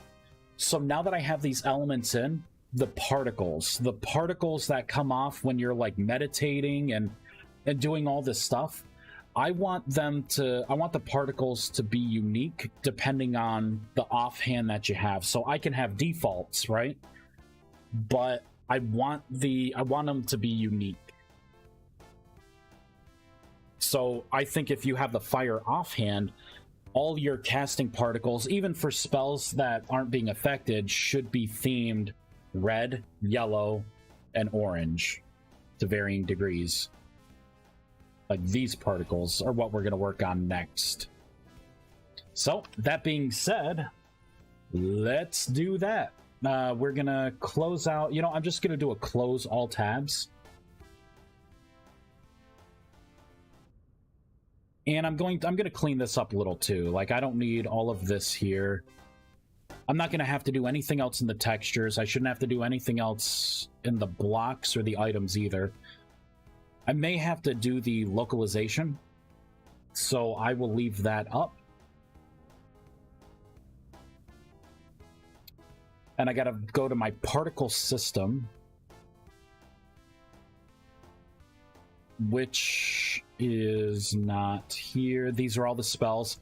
It's not going to be spell-based. It's not going to be any of my interfaces or my recipes. It's not my enums, effects.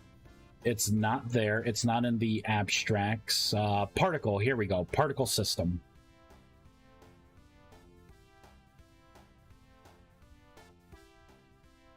So this is what we need to look at here, spell casting.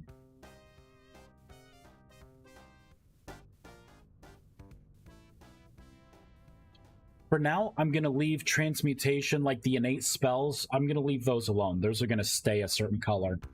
But things like conjuration, yeah, we'll work on these.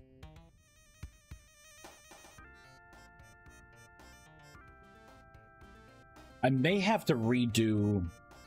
Oh, man, I may have to redo this.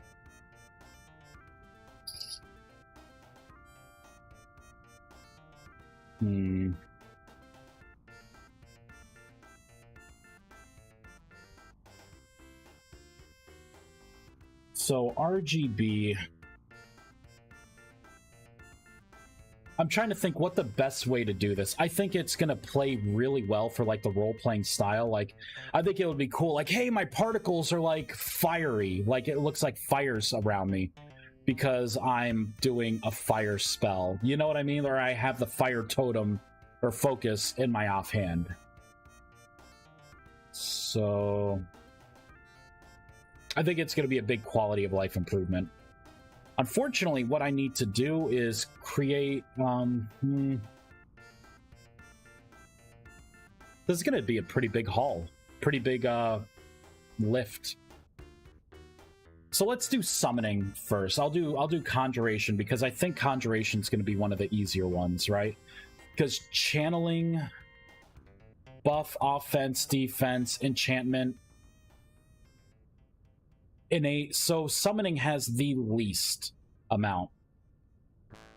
So let's pull up area.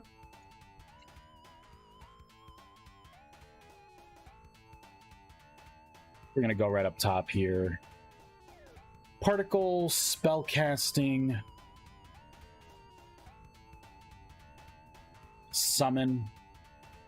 So it's gonna be these. This, and this. I'm going to focus on one. You know what? I'm going to do ring 2. Yeah, I'm going to do ring 2. Now I'm going to have to create... I'm going to have to create a series of public rules.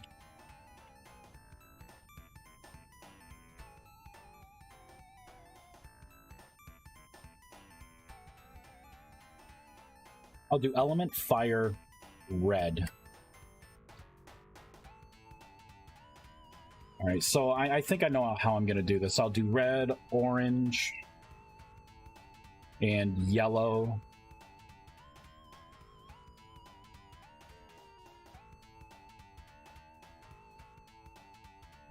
And then I will say, set. I'll do a set get maybe. You know, I'm just going to leave it like that. This is fine. This is fine. I will set these to false. I'll do that. Okay. Right.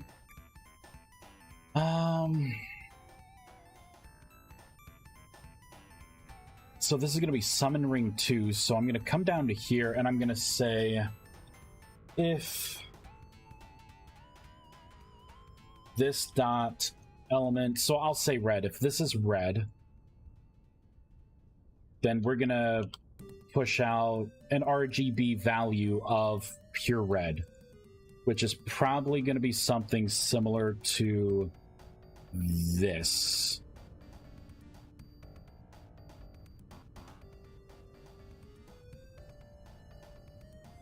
I'm going to copy this. I'm going to undo what I just did because I want to paste this in. I'm going to do an else. I'm going to put this in the else. There we go. Now I'm going to have to restart the game. So I'm going to just shut down. We're going to rebuild and then hop back in. Now in the particle, I'm going to statically set it to be like fire red is true. So I'm going to cast the spell. We'll see what it looks like. And then I'll cast the spell. It's going to be one of the bottom rings that I have circling around. One of those should be just completely red.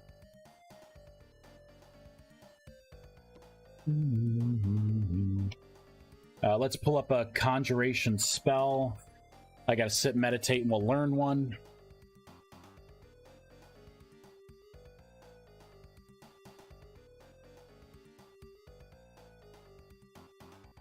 You can now use spell books. What?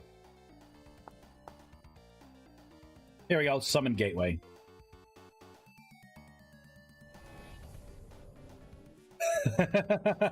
No particles.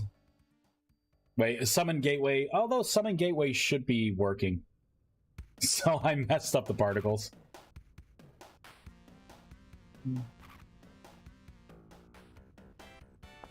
Let's go with a spell that I know is in a summon. Here we go. This one. Summon Corpse. Nope, summon corpse. But we got this. Okay, so there's something with the particle. Bum, dum, dum, ba-dum, dum, ba-da-da-dum, bum, dum, ba-dum, dum.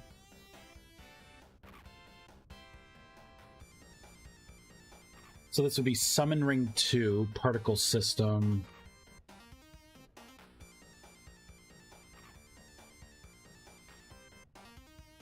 So I initialize it there, we come on down. I think I have to set this, don't I? Dot element fire red equals true. We'll try that.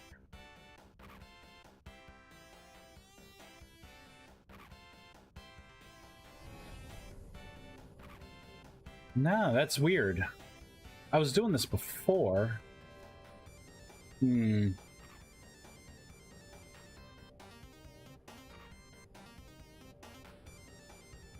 So public bool.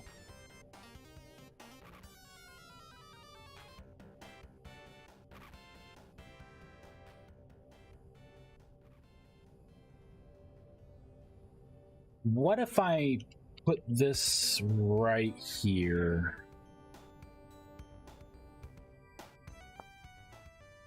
Yeah, see, that's what I thought. It's not really... Oh, wait a minute. Let me try to reload. I think that with these particles, you have to actually reload the world to see your changes. It doesn't... I don't think it does it on the fly. I could be wrong, but I distinctly remember having to reload. It may not fix it, but at least I'll know for sure. Okay. Alright, what if I do this?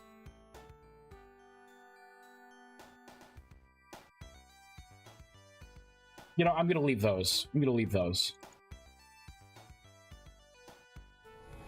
Yeah, see, so we still don't have particles.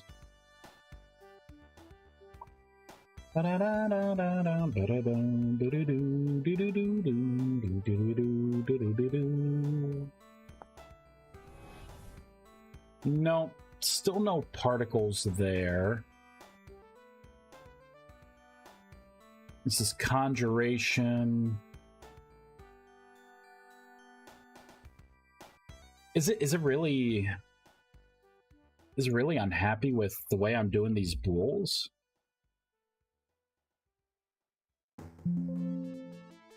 Oh yeah, let's continue editing. We gotta shut down. I'm gonna rebuild, and we're gonna start again. I'm gonna have to consider how I'm gonna do the particle system, because I did envision your particle colors changing, and I would like to make that a reality. Because the particles, I think the particles look good now, but they could be so much better. Yeah, see, it's still being janky. But these particles work. These particles work. Yeah, so then it's something with this in particular.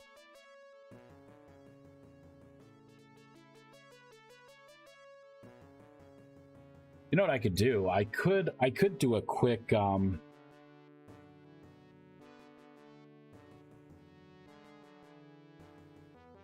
Wait a minute, are these... Am I supposed to be using the manager for these? Yeah, maybe. Okay, so yeah, that would be the spawn manager. Okay.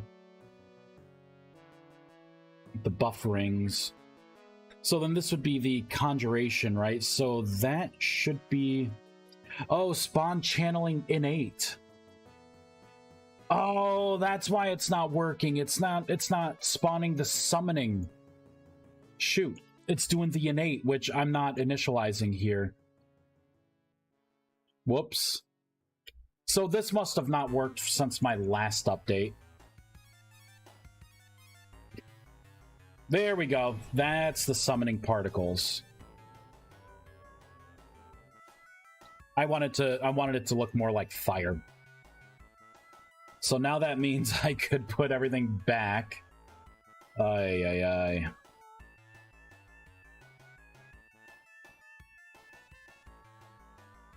So let's do this.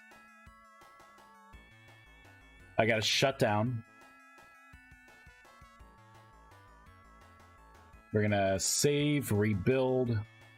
So now if I enable fire, then it should, in the particle system, like fire true, one of those bottom, now it bounces around, so you're gonna see red kind of bouncing around.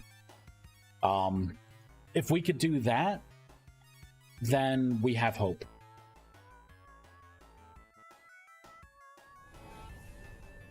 We do not have hope, do we? / time set day. Let's kind of zoom out.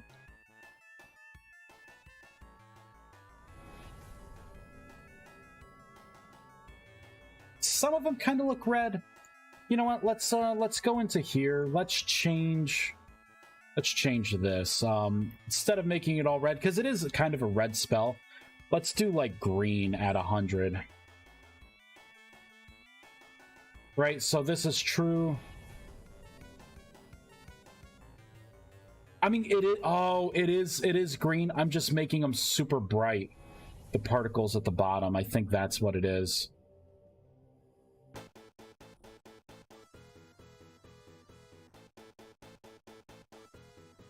I kind of want to keep those particles really bright. So maybe this ring isn't what I want to do with this. That, or what I could do is I could just I could lower the vertex flag so it's not as bright. Like if I make this 10.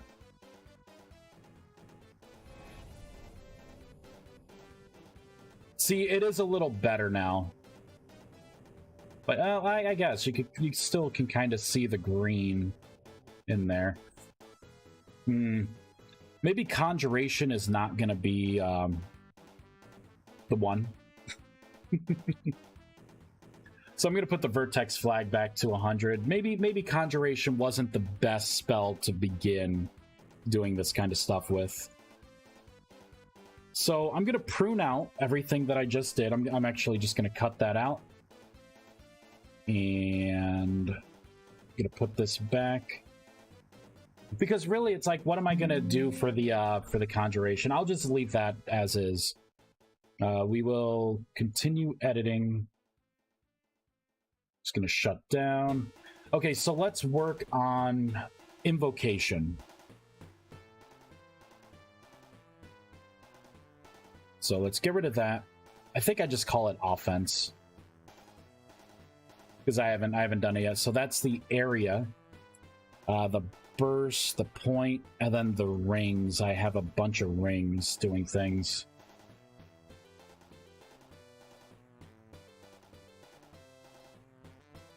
We'll do ring 1. So I'm going to put these back in. I'm going to come down to here. I'm going to copy this, or cut it. And then I'm going to say, if this, else this. Paste. Paste. I'm going to say this. Hey, Lord Jar Jar, how's it going? This element red, right? I'm going to say this is going to be red. I'm going to make red 100. I'm going to make this 0. Make this 0. I'm just going to make those really low. All right, we're going to rebuild. Now I'm going to look for the offensive. Yeah, that's fine. Cut that out. So we want to look for offensive, what is it, ring 1?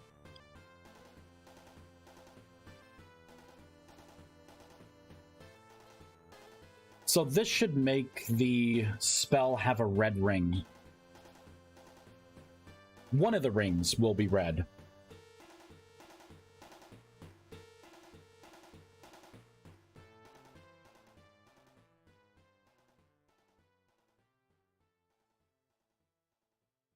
Bum, bum, bum, bum, bum, bum. Okay. Let's put on a projectile spell. What do we got? So I do see the red. So we have that.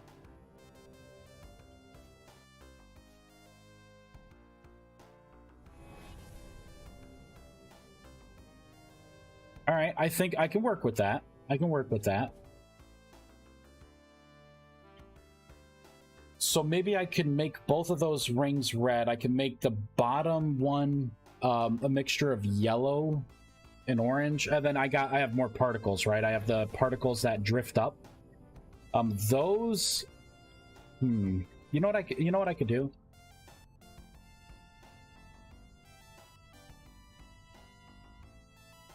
I am going to make an accumulator.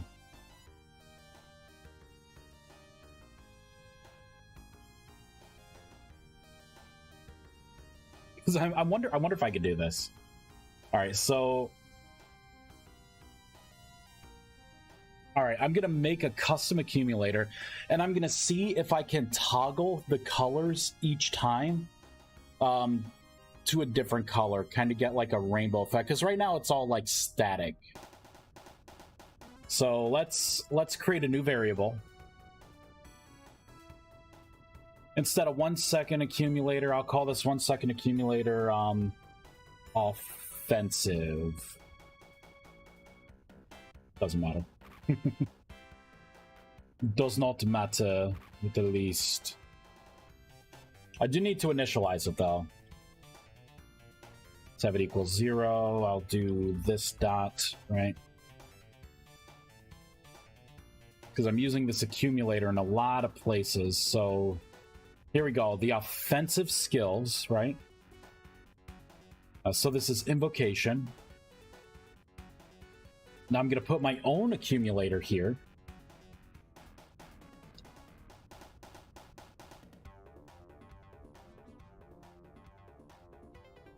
I'm going to say every 3 seconds. I'm going to get rid of these. Get rid of all of this. I would be surprised if this works. I'm going to do a nested if statement.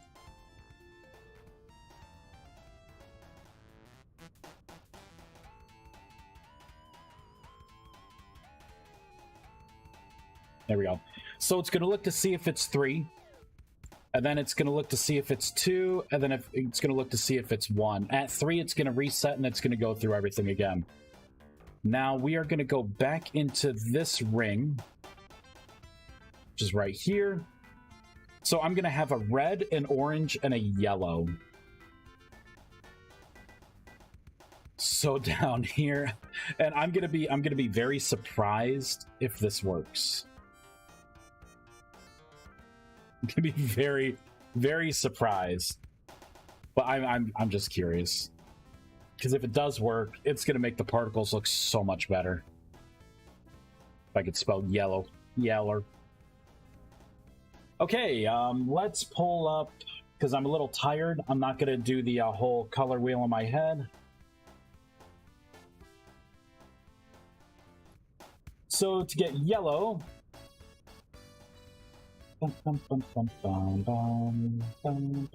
Oh no, you know what I could do? Instead of pulling up the color wheel, oh my god, I really am tired. I need to go to Color Hex website. Color Hex. This is what I always look up here. So let's pull this up. I want a yellow. Choose. Get info. There we go. So those are going to be my variables. So yellow, this will be 255. This will be 217. This would be 102. And I'll keep the randomness there. Now, for the orange, let's find a good orange color. So this will be 255, this will be 130, and this will be 0. Right? So I have these in. I really don't expect this to work. I hope it does.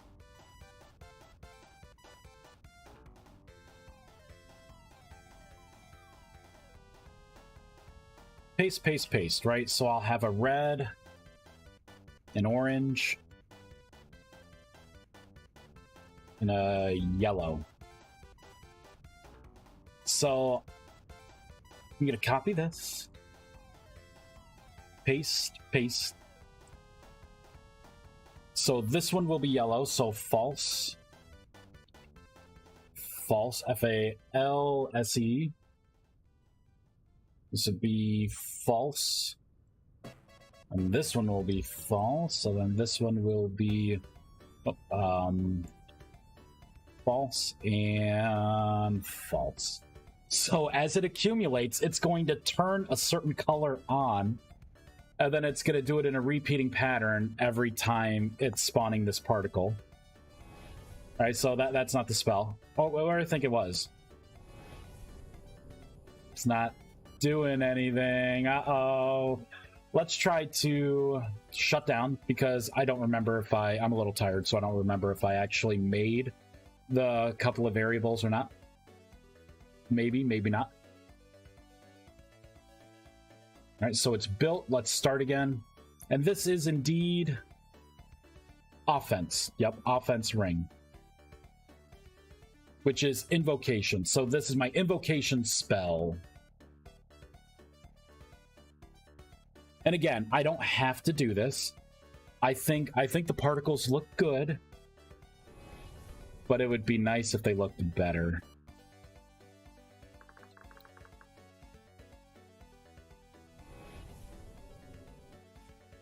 No. It's not doing it. And just to make sure... Oh, wait, that's the 1 second accumulator. I'm using the wrong thing. This needs to be the offensive.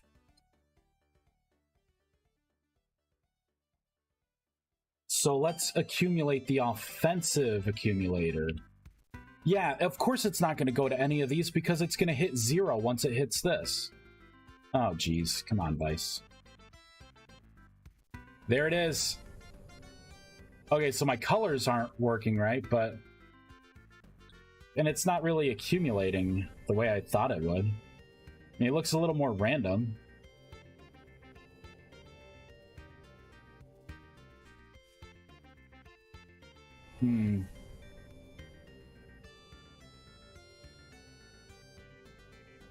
I don't know. I don't like it. I really don't like it. Because it's not doing what I thought it was. Like, obviously it's making green. It shouldn't be. You know what I say? I say we're just gonna stick with this is an you know, after I release alpha problem. There we go. We'll do that. I'm going to delete these. I'm going to get rid of this accumulator. I'm going to leave the base accumulator logic in, though, because I may end up using that for something else. Yeah, continue. Let's just shut down. We're going to rebuild. Because I like the particles. Now, I may be able to maybe dynamically change the particles a little bit more. You know, maybe make them a little more diversified when it comes to color, but that's what this other system would be for. I'm just not going to work on it now. This is how I rabbit hole myself. Name of the game's getting the alpha out so people can actually play.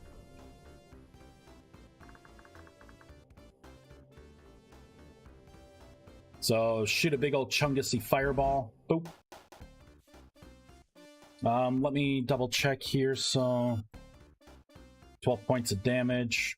Let me make sure it actually does 12 points of damage.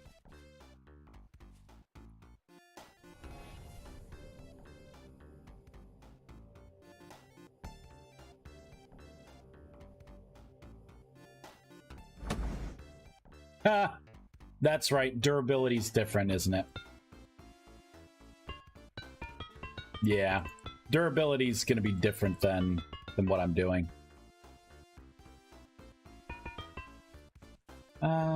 Because I think my machines, it's physical damage. So if I take out like a sword, this I think would damage it. Yeah, that damages it. So these are going to be immune to spells. All right, let's pull out a wolf. Pull out a wolf. There you go, buddy.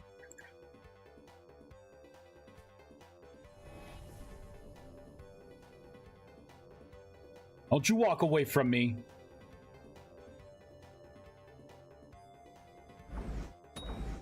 Oh, shit. Ooh. Wolfie. So, that was not 12 points of damage. How much damage did that do? Oh my god. All right, so let's look at the math for this spell, because obviously it's more than 12 points of damage. All right, I can get rid of the particles. I'm kind of done with the particles for now. Damn, because that thing had 15 health, so it killed it. So it did at least 15 points of damage when it should have done 12. All right, let's look at spells researched. Tier 3, empowered. So the damage is 6.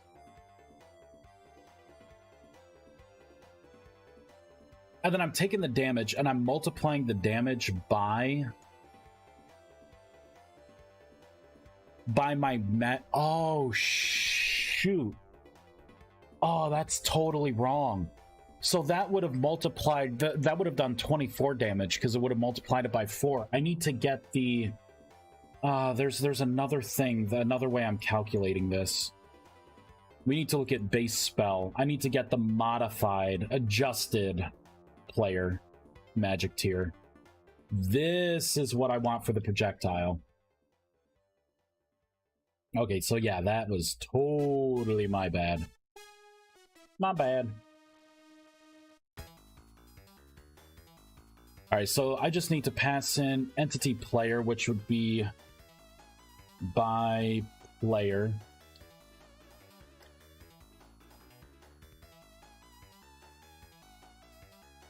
This dot, there we go. Okay, now it should work. But because I did modify a spell, I gotta shut down the game. We're gonna build it again. I'm gonna start again.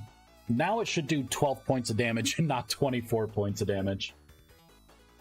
That would have been really overpowered. That's why I do these play tests.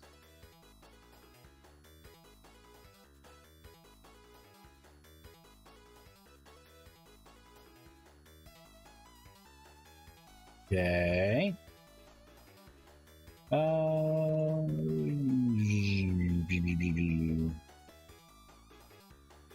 I need a wolf.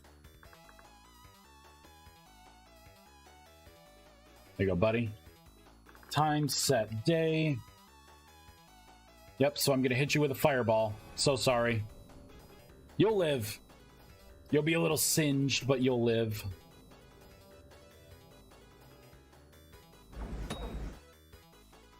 Yeah, that did 12 points of damage.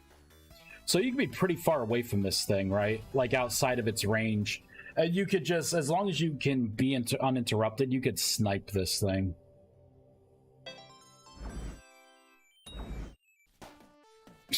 Dead. It's okay, Wolfie. I got you, buddy.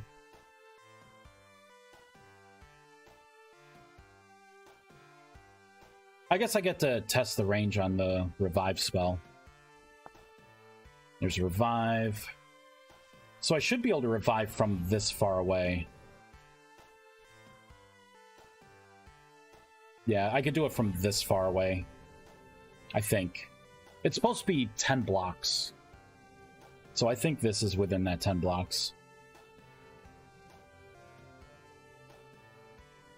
I say come back alive.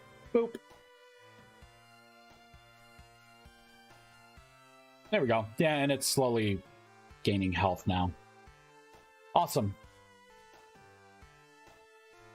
So that works. A fart away from death's door, but still alive.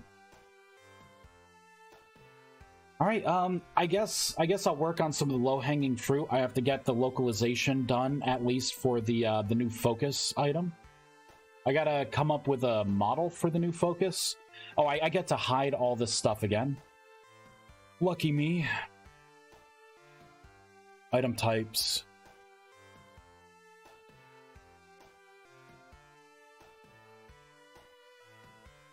Item inert. Kind of paste this in. And paste that in. Let's reload. So that should hide a lot of the stuff you're not supposed to see. I'm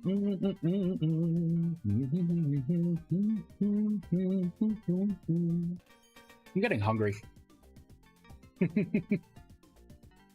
I'm getting hungry. I need to disable my other mods and just have the magic mod. Okay, so that's better, right? So we have every chest piece. We have every hat. We have every pair of trousers. Looks like I'm just gonna look through some of this stuff. So I need to do the localization for a handful of these blocks. Yeah, I got. Okay, so let's start working on the localization, right? Because it's got to get done.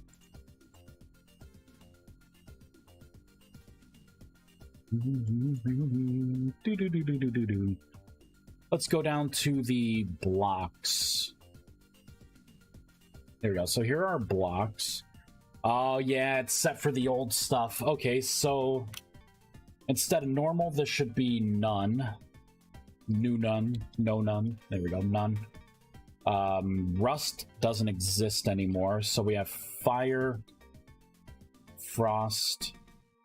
I could delete those two. It's electricity. This would be frost block.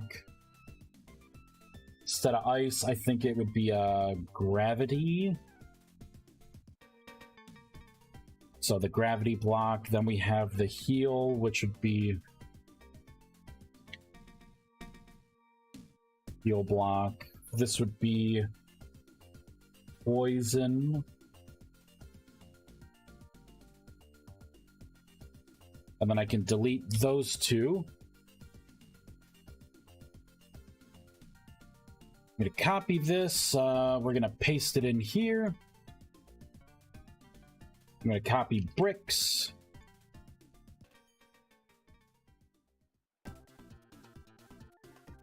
Instead of blocks, it's going to be bricks.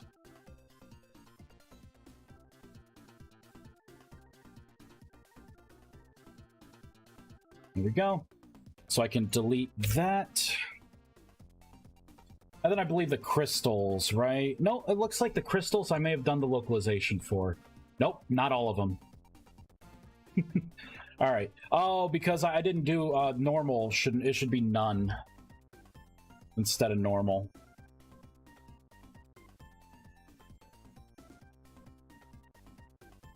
Alright, so this should fix the localization for all of the blocks, and then those could just be done. So we're going to reload.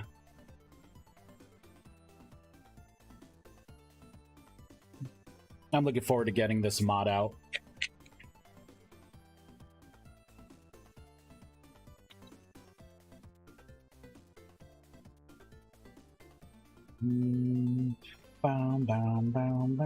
Okay, localization. That's what we were doing. Looking good.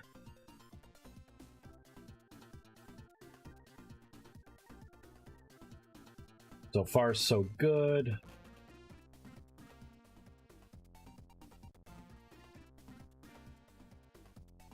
Yep, got the mana stones in there.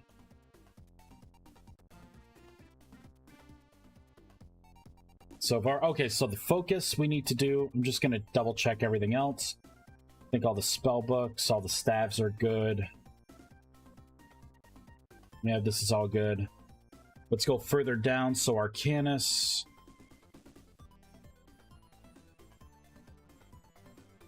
All the parchments are solid. Yeah, and all the spell scrolls. So really now it's just doing the focus items.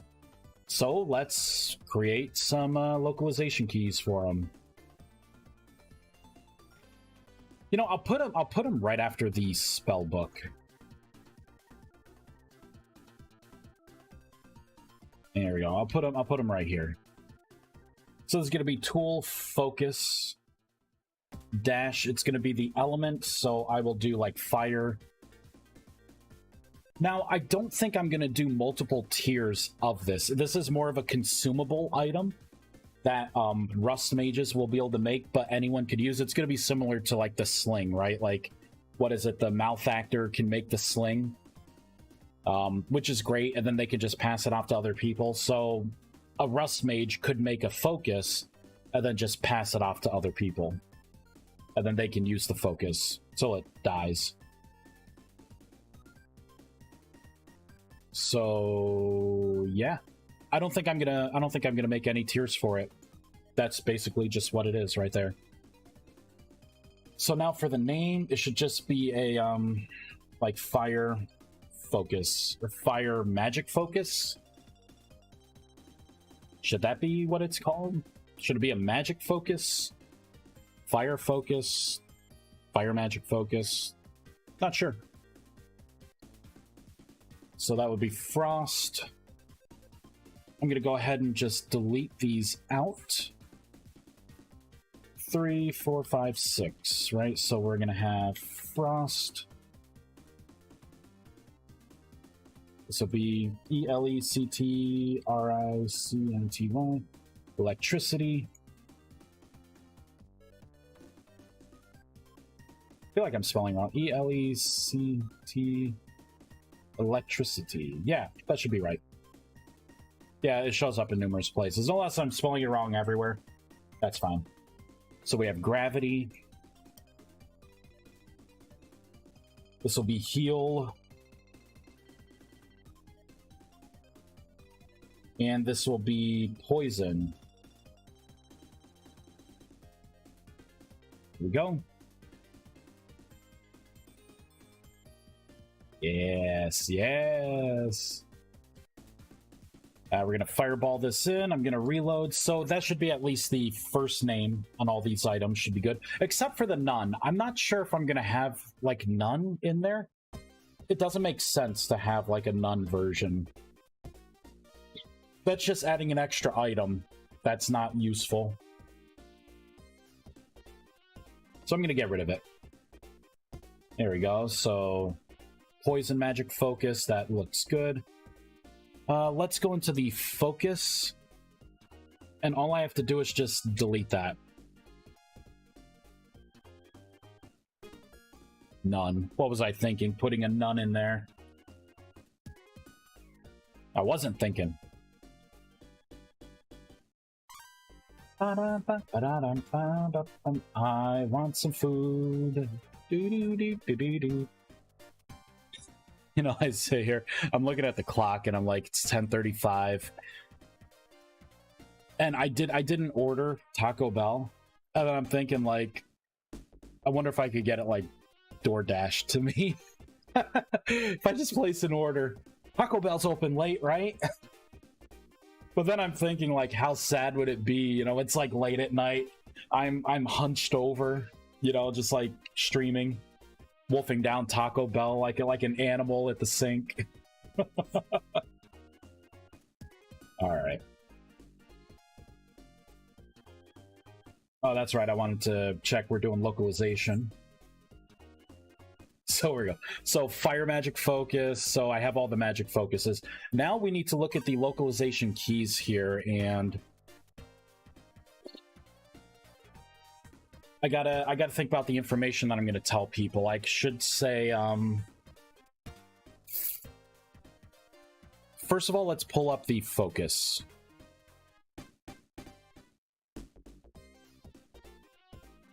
All of this I'm going to get rid of, because we need to clean this up. This used to be a casting tool, and it's not anymore. So I'm going to delete all of that. Which means I can delete all of this as well. There's not going to be a user interface at all, GUI. I'll keep on loaded. I'll keep that on collected.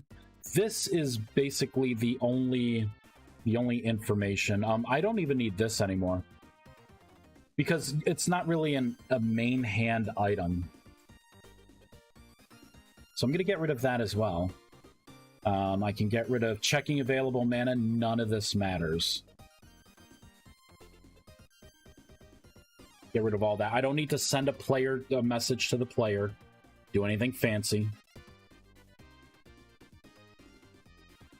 I don't really have to do anything with like a word part either.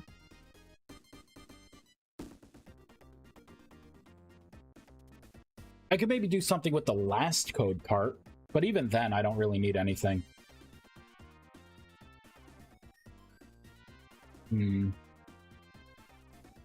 So we'll keep tooltip item. I'll put in path 0. So let's see how I'm breaking it up here. Let's hover over one. So it's just going to be tool item focus. So I can have this, copy, paste, and then I can add path 1.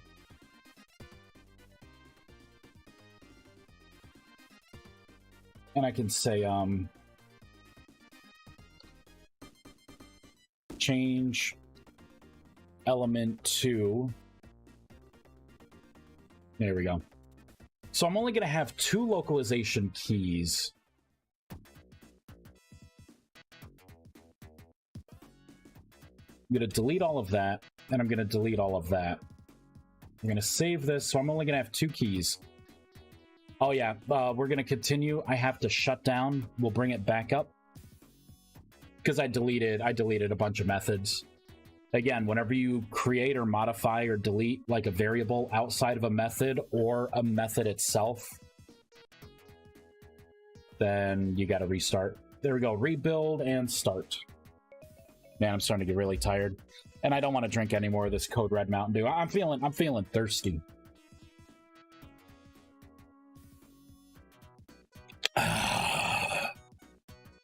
Delicious. Life-giving water. Okay, there we go. So, that being said, I should put some flavor text in there, huh? So maybe instead of just being all informational, I could say, like, you know, I'm gonna have flavor text in here, I think. Which means I need to copy this and paste this. So that will be the flavor text, and then that will be the information about it. So let's make some localization keys now. Now that we have our 2 keys kind of figured out. I'm just going to put this over on the other screen so you won't see it for now, but trust me, it's there. I'm going to copy this. We're going to go all the way down to item tooltips, which is right in here. We are going to go right after the spell book. We'll paste this in. I'm going to copy this. We'll paste all of that in. I'm going to copy and paste that. We will get rid of this. So this is going to be the key for it. You copy this flavor text.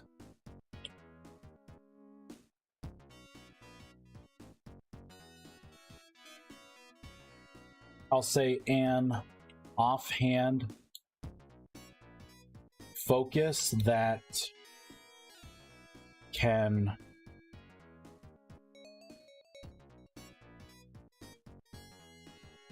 change the properties of some spells. Right? An offhand focus that can change the properties, or should I say the elements?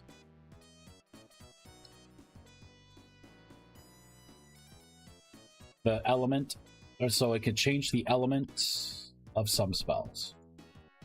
Okay. And then, what did I call that key? Copy.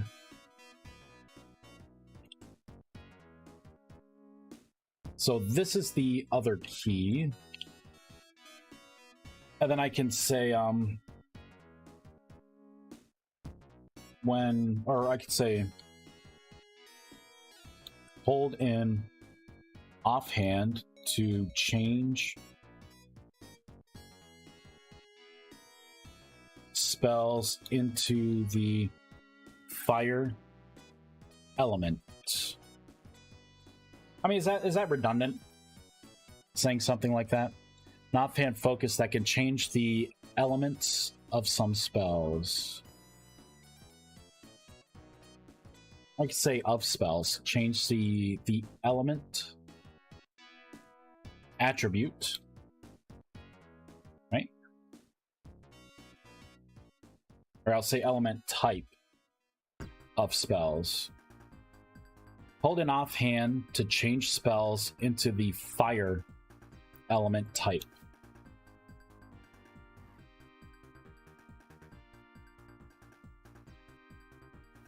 Ooh, you know what I could do? I could pipe this in. We're gonna use one. There we go. So I'm gonna be lazy with it. I'm just gonna have just 2 keys. Now I can come into here. I will take path 1. You know, I'm gonna make a new variable. Instead of just path 1, I will I'm gonna find where I'm doing that math. I think it was in the staff, right? It was in the staff. Here it is. We go down to completion.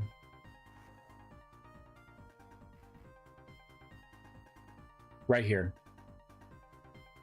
I'm just gonna copy and paste this. Alright, where is it? I have too many windows open. Where are you hiding? Nope, that's that website. Item tool focus, there it is. So I'm gonna create another string. I'll call it string element equals. I'm gonna paste this in, and then I'm gonna take just the path 1 element. There we go, and we're gonna do that. And now I'm going to take this element and I'm going to delete that. Quiet, Wolf. I gave you life, damn it. Don't make me take it away. There we go. And I'm going to pipe in that element.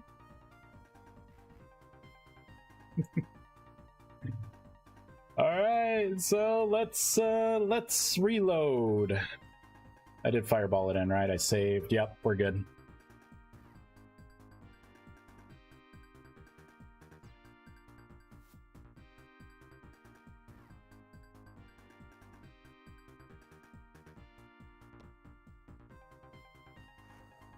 Into the heal, gravity, electricity element, frost element, fire element.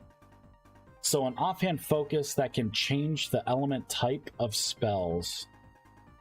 Oh, but I also have to say, has a chance of dropping. All right, I need to add one more thing here. Hold an offhand to change spells into the fire element type. And I need another row that says when you kill a monster, it has a chance of dropping an elemental fragment. Because that's also what these are going to do. That's what I was going to do next.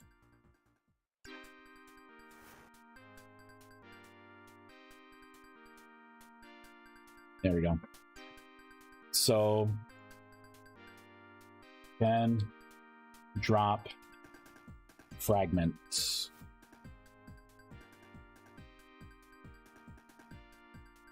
Boop.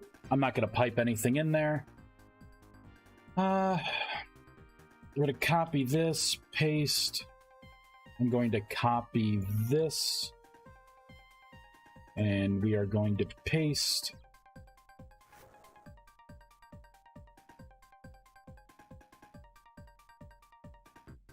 when attacking, when using offensive or attack spells,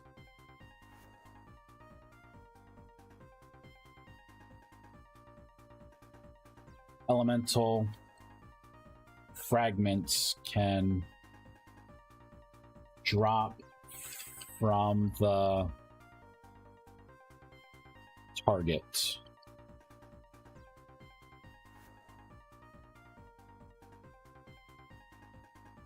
All right, let's reload.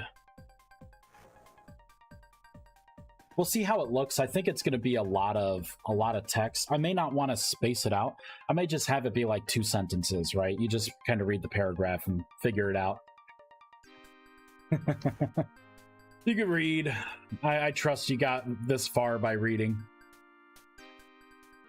All right, so an offhand focus that can change the element type of spells. Let me look at a sling. See if there's anything special. Yeah, so there's nothing special, so I don't have to say who can make it specifically. Right? So you got your flavor text up top, an offhand focus that can change the element type of spells. All right, so that's the generic stuff.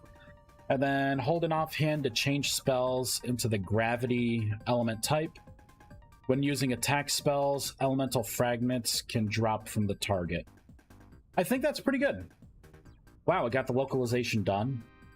The only thing that I need to do... there are 2 things that I need to do now. I need to create the model for this, and I also need to test this on multiplayer to make sure that it works. And then from there, I think it's ready. I think it's ready for people to play. Not all the spells are done. And I would also be looking for feedback. I envision more spells migrating to the tier 1 spells. Not the really powerful ones. But, you know, maybe some of these, like maybe like Endless Breath, Preservation,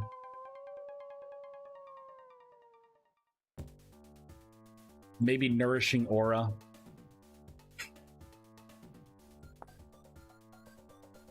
So, you know, like those are 3 spells right there that could go over to here. Ready? That's a magic word I didn't think I would hear. Yes, Hexadin. Yes. Maybe some of these too, like Fertilize, maybe. I could pop Fertilize and well, Fertilize and Growth could probably be tier 1 as well. Since I already have like Hydrate crops. I need to get rid of some of these spells too, like the regenerations. With the new system, this heal is superfluous. Because you could just put the healing offense, you know, the healing focus, and then I want you to be able to heal things instead of damage them. But you gotta watch out, because if you hit monsters with it that could be healed with a heal, then, you know, it's gonna be a bad day. You'll be healing them up to full health. So what other spells could I migrate? I mean, let me just do this now. I may not have to wait for people to tell me, right? To validate. I could just make the executive decision. So let me get a new piece of paper on my pad. Oh my god, I have so much. There we go. So spells that can migrate over. I think Endless Breath could.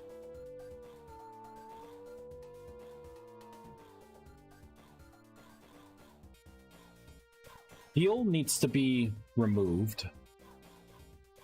Nourishing Aura? I will say no to that, but I could do Preservation. Preservation could go over.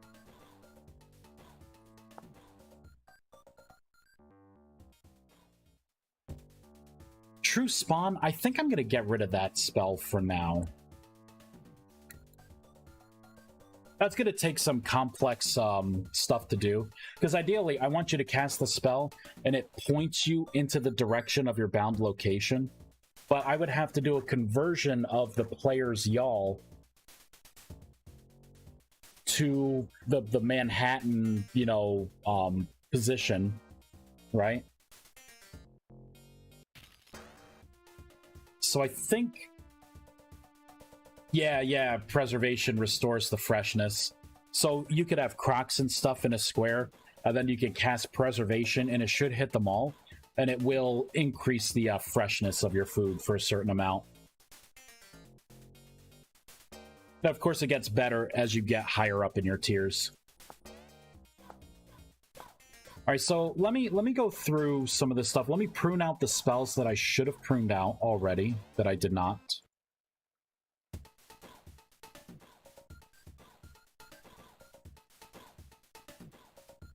Okay.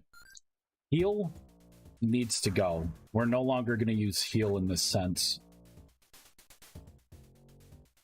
True Spawn, I will get rid of that one as well, and I can get rid of regeneration. Okay.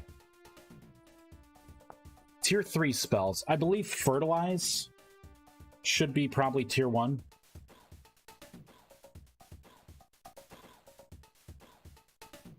Growth? I can make it Tier 1, but it's going to be expensive.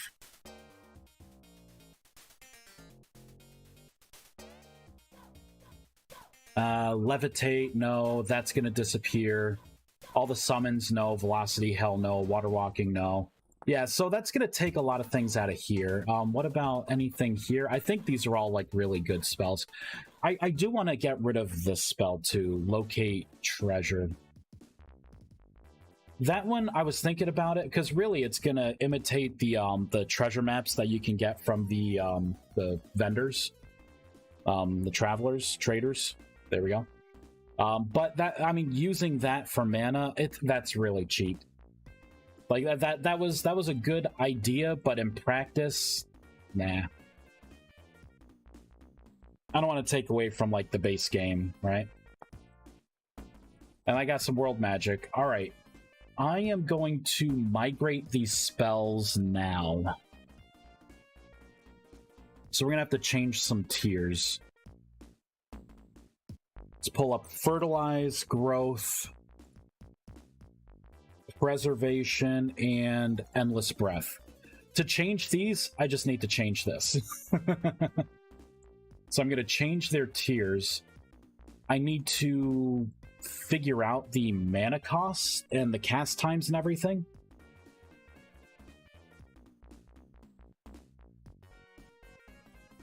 Let's move Endless Breath to Tier 1. Let's move Preservation to Tier 1. Let's move Fertilize to Tier 1. And Growth to Tier 1.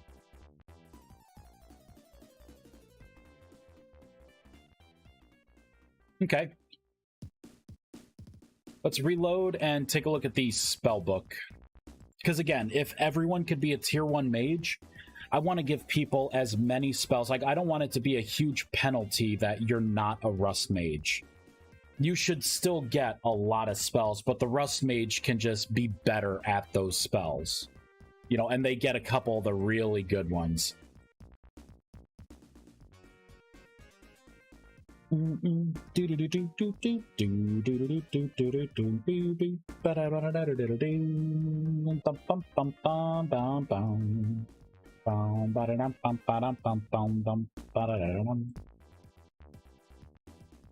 Alright, what do we got here? He was not given in the dictionary. What was not given? Oh, this has to do with the cast bar.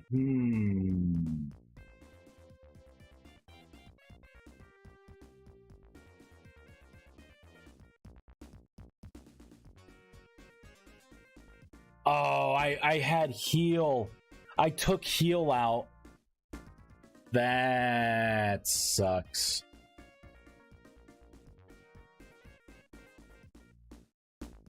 All right, I'm going to do a safety check with the cast bar. Because eventually I am going to have to take out spells. when this is live. So I'm going to say if this, do this, right? So if I look in the dictionary and then I get the selected tool, right? If this equals null,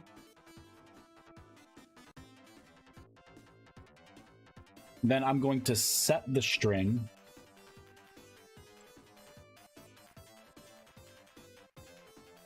Set string to I want to do spell names dot you know, I'll just say transmutation dot toString. So turn it into transmutation, and then I can do a lookup.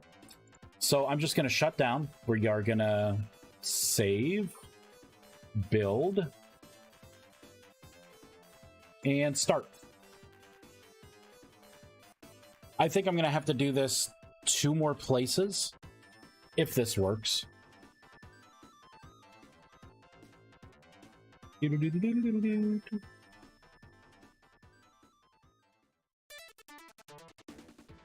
Alright, so that did not work. Interesting.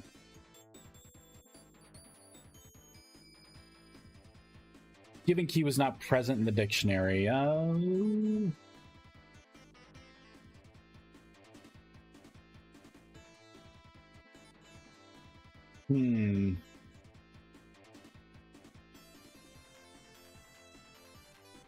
No, there's no, like, exists that I can tap into. Because obviously, okay, so it's not null. That was a poor choice of words here. So let me look to see, because I know there's a way to, like, validate.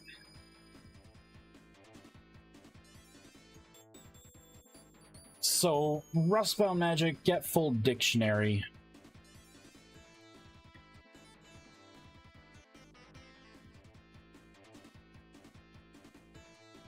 What if I do, like, a key?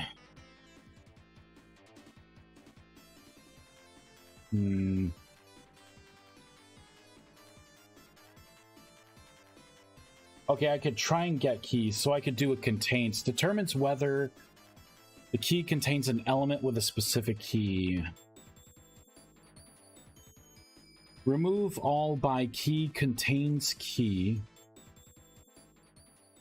Right, alright, so this would be the check that I would want to do for this. So, if this doesn't contain this key, then reset it to 0.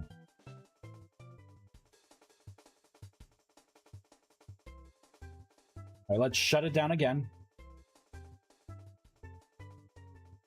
And start again. So if I figure this out now, this is why I haven't been pushing this out to people, because I knew I was going to change spells and delete spells, especially with this last big push. And I didn't want to put in these checks. There we go. So it turned into transmutation. Now the problem is when I open this, oh, see, it's not going to crash. There it goes. There it goes. You got to click on it for it to crash. Because technically that spell does not exist anymore because I did remove it. So I have to do the same safety check in the staff as well, and I'm probably gonna have to do the same safety check in the spell book.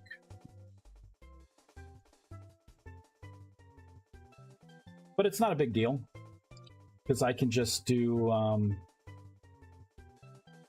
for the staff, I'll paste this in here, and I will say, okay, so this will be owning, owning player. Right, so if it doesn't contain the key, then I'm going to take the owning player attribute, and I will set it to no spell. So we'll copy that. I'm going to go ahead and put this in the spell book because I know it's going to be the same thing. Now I can safely prune out spells, and even if you had them enabled before, it will safely reset everything and not crash. Yay! Hooray! It's so awesome! So this would be under spell info.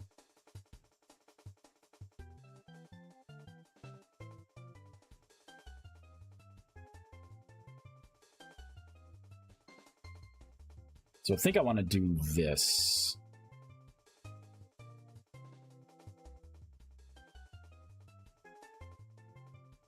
Okay, okay. So I'm going to shut down again, now that I got that safety check in. Ba-dum, ba-dum, ba-dum, ba-dum, ba-dum, ba-dum, ba-dum. Do do do do do do do do do do do do do do. Uh-oh. There it is. So I guess I didn't have to write these spells down.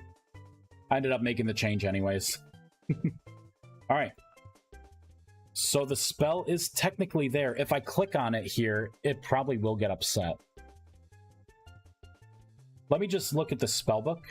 Let's sit down and meditate. Time set day. There we go. God, I gotta change that offhand item. Looks bad. Feels bad. Okay, so I put it in the wrong place. Let's close that. So it should have been pasted in here. Where did I paste it? Oh, I put it to...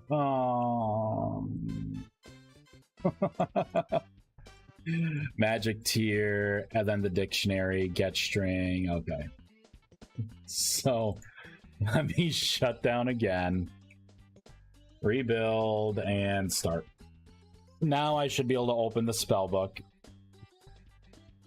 Yeah, I'm gonna have a couple of these chips. It's 11. I'm hungry. I'll be brushing my teeth soon anyways. I can have dragon breath, it's okay. Mmm.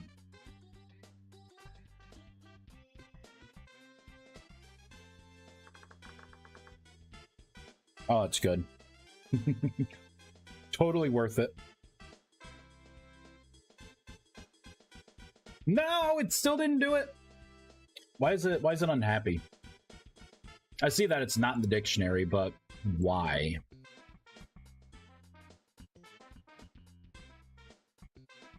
Oh, wait a minute. There is no such thing as a no spell in the spell book.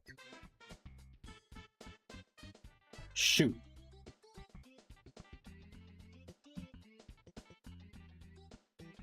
That's right. No spell doesn't really exist. So this will be getting the adjusted magic tier. So what key was it? What key did it get?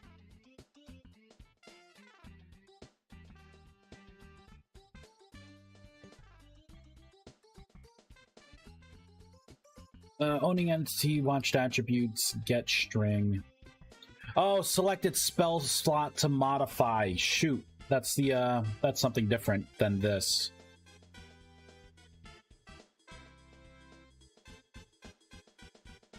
Okay, let me try this.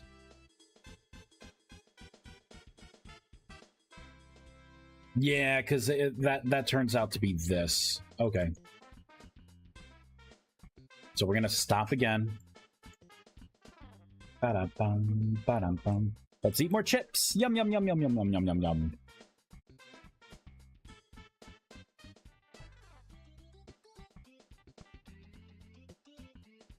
Mmm. God damn, these are good.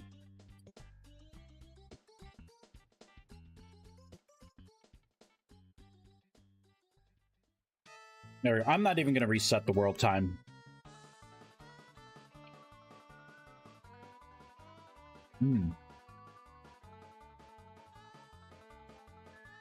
Moment of truth.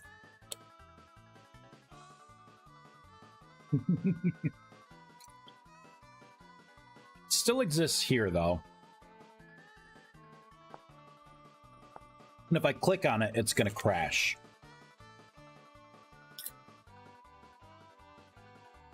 Right? No, it's not. Good. Oh, because it's considered no spell. So now I can safely override it.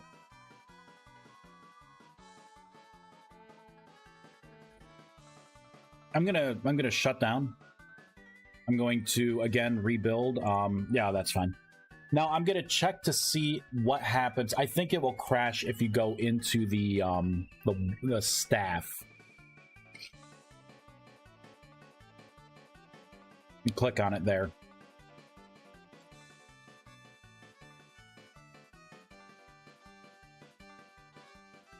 Whoop. Oh, it saved it. Shit. You know what? I think it's good enough. It's good enough.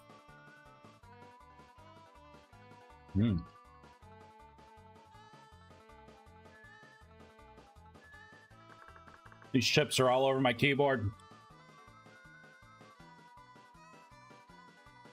What am I doing? There we go. I want to meditate. Now we'll look at the spell book. We'll look at the weight of the spells.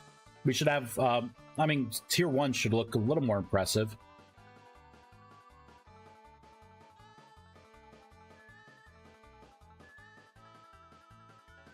Whoops.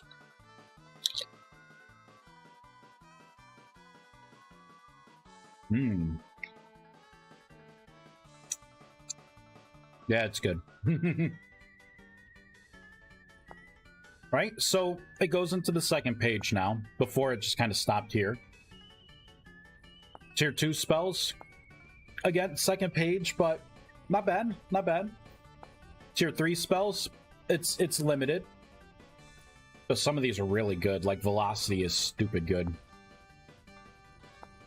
And then tier 4, I can move some of these spells out of this tier. Like Blink could probably be a tier 3 spell.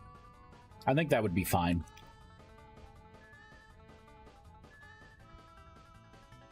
I think all the other ones, and maybe Super Jump could be a tier 3.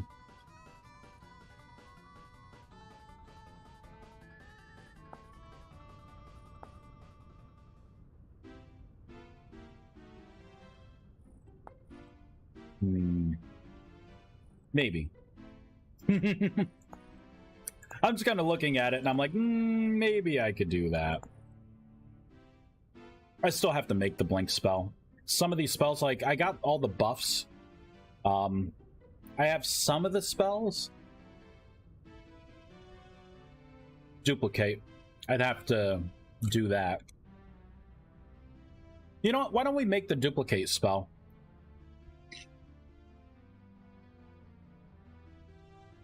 That may be easy to do. All right.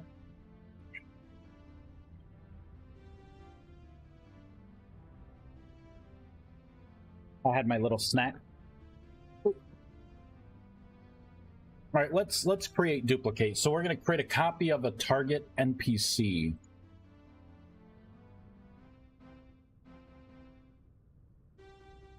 And duplicate. Here we go. So it's a tier 4 conjuration spell, 12 mana. That's changing. I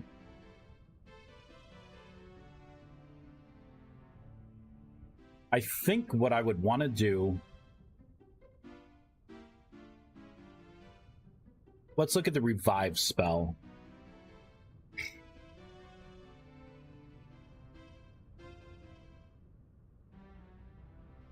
On cast stopped. So... we will look at this. This is going to get us started. So I need to look at the entity, and there's actually has to be an entity to look at. The entity has to be alive. You can't duplicate something that's dead. It's got to be alive. I can get rid of some of this. I can get rid of those. I don't need to do anything with animations. I can get rid of that server packet. Okay, so we'll play the successful sound. So I pruned out all the stuff, right? So we have the entity. I'm going to create a new entity.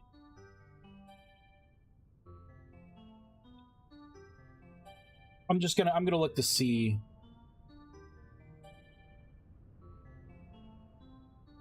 That are only client or only server side. Okay. I'm going to create something new. I'm going to say entity agent. We'll just do entity, I'll do entity agent.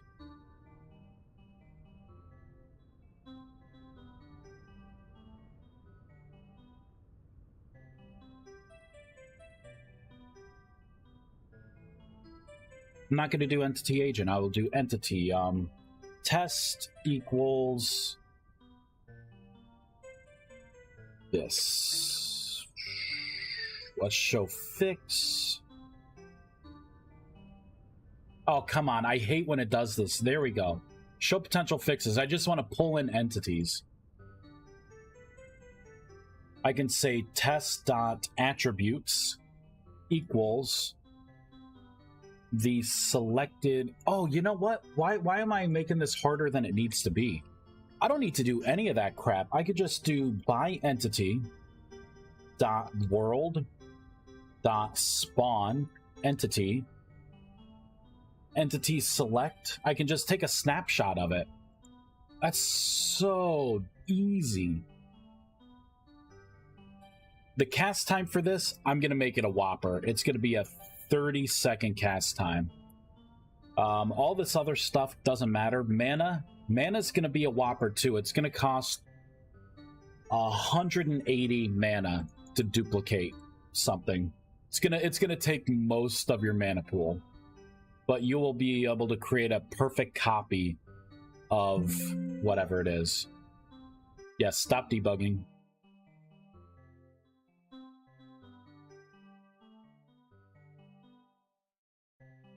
This is going to be easy. It's a child.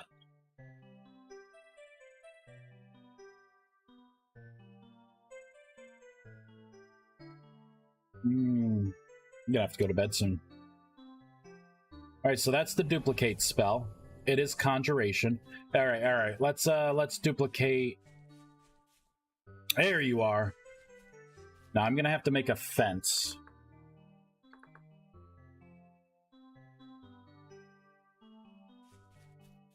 You lay down there.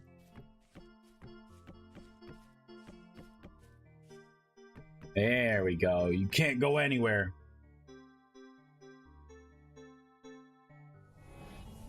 Oh, I gotta get closer, I think. There we go.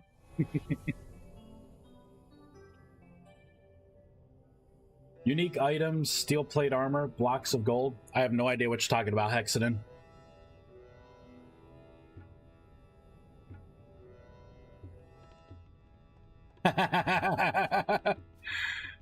I made a whole nother dog. Oh, but its animations are all borked. I created a monster. No. I wonder if it will eventually fly straight. It did create a duplicate of it though.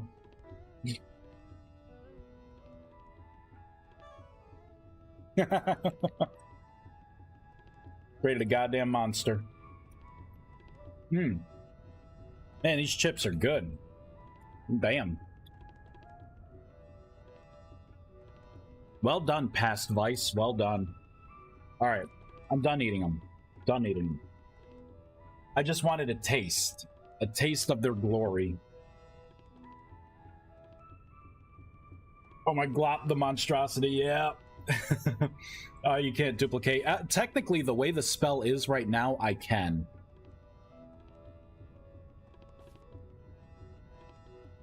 So if I throw that down, as long as I'm hitting the collision box, I don't know what the collision box are for items. I assume they're small. Technically, I think I could make this, but I'm going to be fixing that. But we'll see. We'll see. Nope. Okay, so it doesn't work on that. I guess entity item doesn't inherit from entity.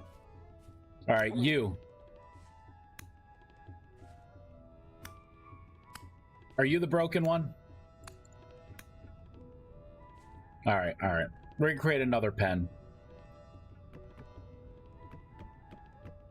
There we go. Wolf. Can I just like right click on you? No. All right.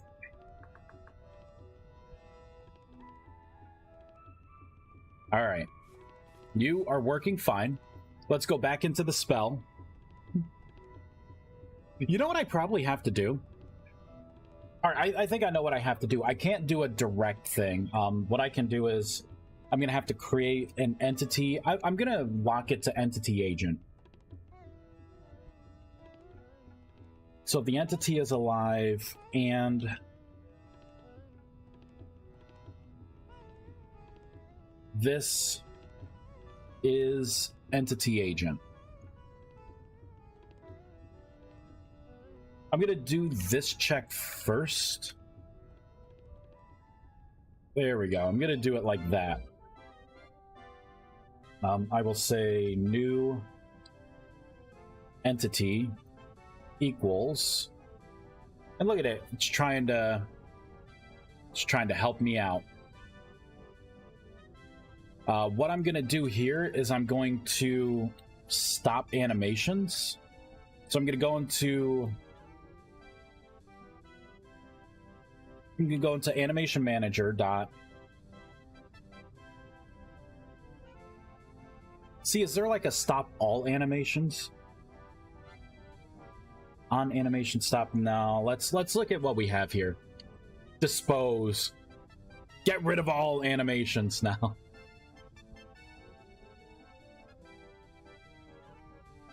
Oh, I could mark it dirty. I could do that. Maybe that would help.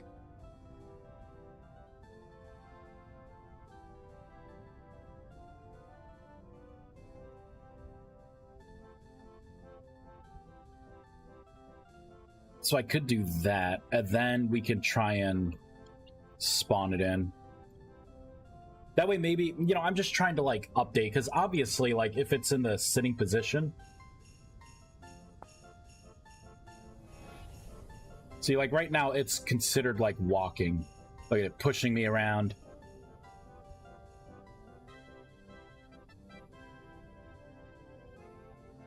Why did I make the cast time so long for testing purposes? Why are you pushing me? See, it was doing the animation. Now it's like locked into it. The forever walking animal. You can't target items. Placed items, though, like an armor stand. It's the placed item, like an armor stand. I don't know if you could duplicate that. Is it an entity agent?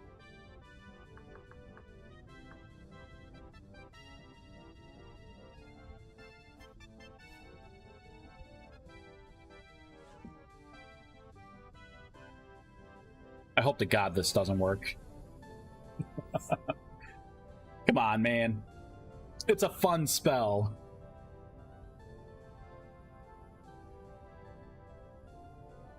You want me to duplicate bosses if you could get... Yeah, I could. Oh, it did duplicate it, so they are entity agents. So you could duplicate it. Alright, so...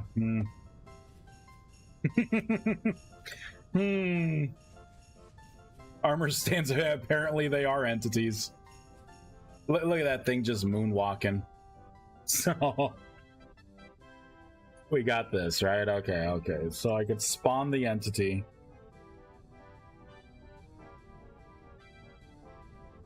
Is there something like... I mean, I'm getting this entity...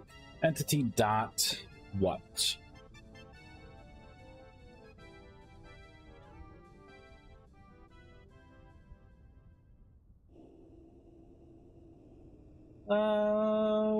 I don't really see anything else. I think if I were to make any kind of changes, it would have to be something in the animation manager. Okay, so marking the animations dirty doesn't do anything. What if I do activate animations by code dot clear? Okay, that's what I was looking for. Something like this, clearing the animations and then spawning the entity. All right. I have to save and leave because I did just change the item or the spell. So we got to shut it down. I'm going to have to rebuild it and we're going to start back up. Infinite armor glitch. Yeah, I think I'm going to put in a whitelist of things that you can, like an allow list of like entities that you could, you know, like rabbits, bunnies, things like that. And then maybe I could turn it into like a config so people can, I guess another thing is that it didn't, it looks like they're temporary entities. That's good to know too. So I probably have to send this as a packet than what I'm just doing now, which is fine. I could send it as a packet. Yeah, you just lay down. I wonder with some work, would there be a spell in the future to animate armor?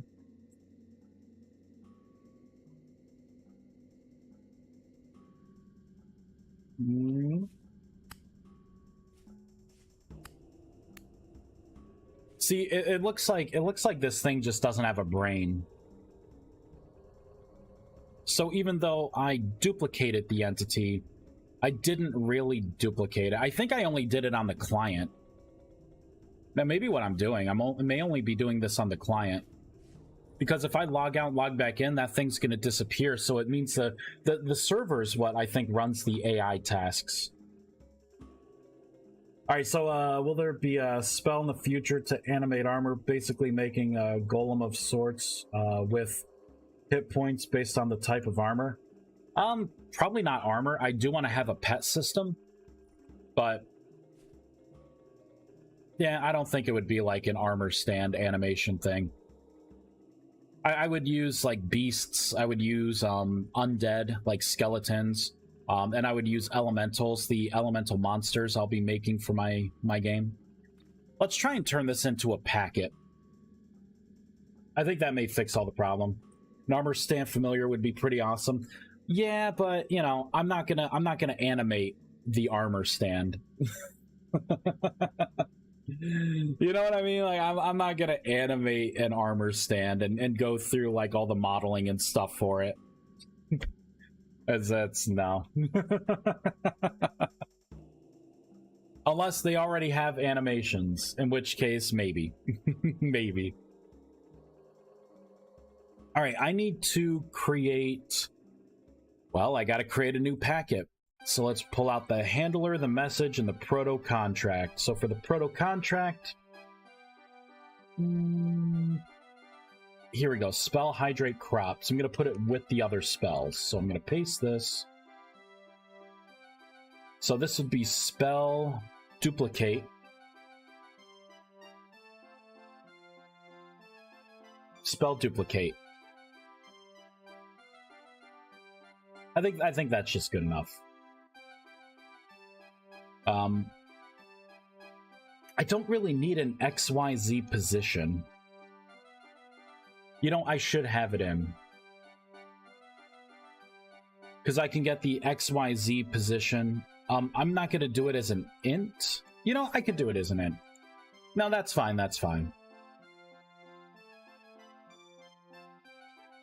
I would have to get the target entity.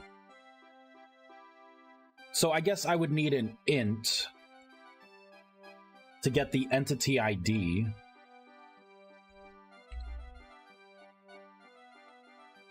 I think that's all I need. I just need the entity ID and the position. And with those two things, I should be able to manipulate anything I want. I mean, they might, since you can pose them. I wonder if the armor stands use the same skeleton as players. Yeah, I have no idea. I mean, maybe. It looks kind of playery. And theoretically, you can make an NPC based off the player model. Make the player model invisible, just so you have the armor floating. I suppose so. Could do that too. See, that would feel more like an enchanter, like EverQuest 1, right? Like, they would enchant the weapon and the sword. And, you know, like, you would have, like, the shield, like, it looked like someone was running, and then it would, you know, the sword would just kind of slash with the shield bashing and stuff. I wouldn't be opposed to it, but I'm not remotely there yet. I still have the magic circle to make. I have the elemental attunement system to finalize. And the pet system, I got to figure out what tier 3 and tier 4 is going to consist of. That's going to be fun gameplay. So, yeah. I got things to do. Okay, so we have this new spell. I need to create a new server packet. So I'm going to copy this. I will paste this in here. Proto contract. So this would be spell duplicate. Spell duplicate. Paste that in and paste that in. All right. So what am I going to want to do? From player entity watched attributes. So I'm going to have to get the from entity player dot entity dot world dot. So I have the block accessor. I need something with like entity world dot entity. Get entity by ID, that's what it is. Now with this, I could do network messages. I need TW, there we go, network message dot entity ID.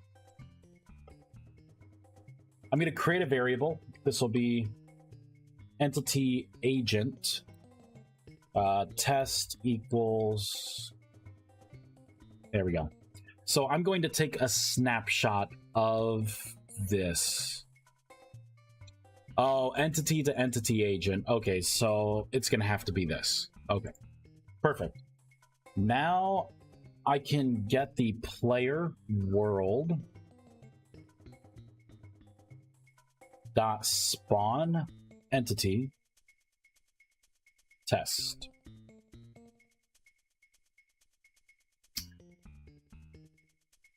Now I have to register this new packet.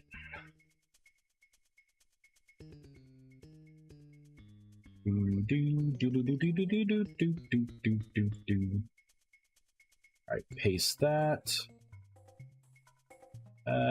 Paste that. Starting to get tired. Paste that.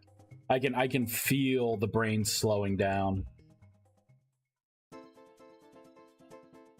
So I'm going to register this on the client and the server. Now I'm going to go into my helpers here. I'm going to look for the hydration spell.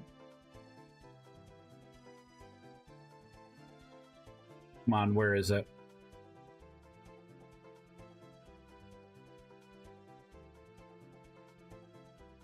All right, you know what? Screw it. I'm just gonna copy this. I'm not gonna put it in the handler. Let's go back into the duplicate spell. So instead of all of this, I'm gonna paste this in. I'm gonna have to get this world. Or you know what? I'm going to get the world for the by entity dot world. There we go. Side client.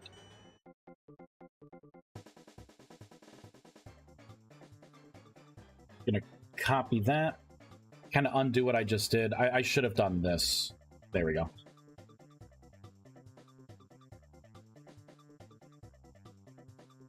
Or you know what I could have done? Could have just done this dot entity ID. There we go. All right, I need to change all of this, so let's go back into the proto contracts. It's called spell duplicate. So spell duplicate. This is going to be input int entity ID. Oh, wait, it's not an int. It's going to have to be a long. That's right. Entity IDs are longs. There we go. Which means I have to update the packet now. No, I don't. No, I don't. I do have to update the name. Because this should be long.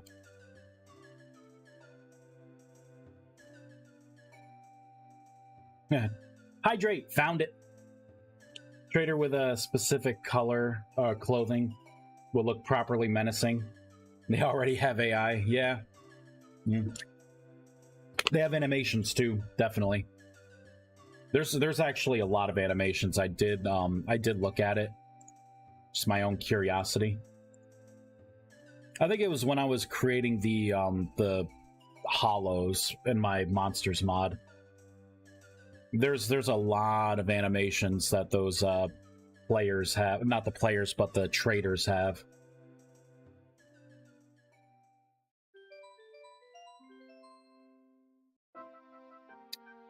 Oh, I forgot to delete this. Boop.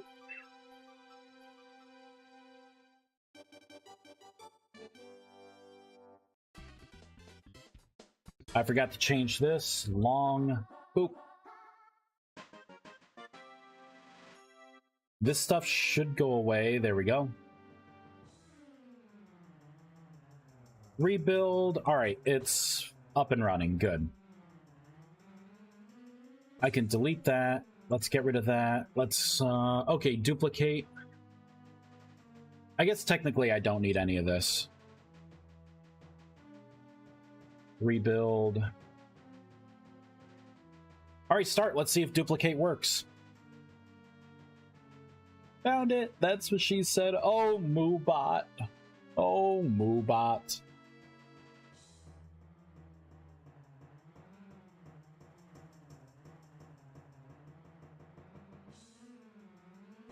All right, you. Become two.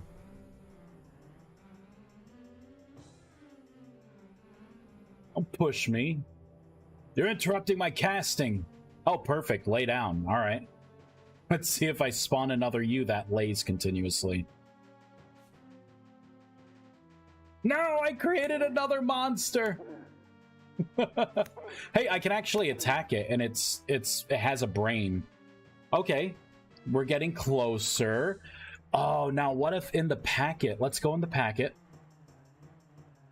I can say test dot animation manager dot active animations by animation code dot clear. Now let me clear all of the animations on the thing. All right. You. So I created one monster, but maybe not another. This poor thing. You're so irresponsible with your mana. How could you? Oh, there it is! Hooray!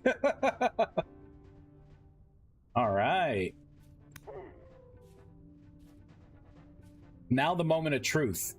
Will these still exist in the world when I log back in? You know what I could do? I could put an entity behavior on these things to have it to where they die after, or they get removed after so long. No!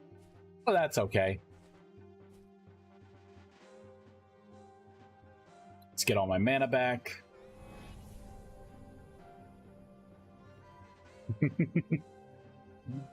Alright, I gotta figure that out. Spawning the entity. Alright, so there's the other one.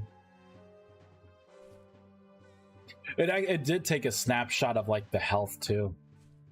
Although, you know, the interesting thing is, this one's walking around.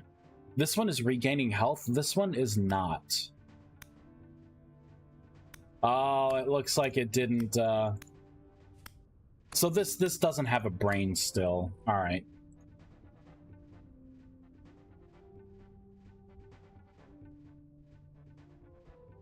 Creates a new entity. It's responsible for the given entity to call, set its entity type. This should be done inside its initialize method before base initialize is called. Really? Really?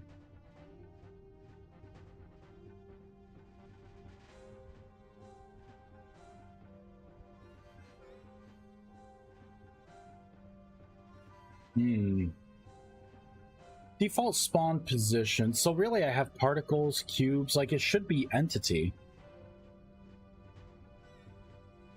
You know what? Let's look into it. Because we're so close, right? We're so close. Get entity type, get block, get item, search. Alright, I'm getting further from what I want.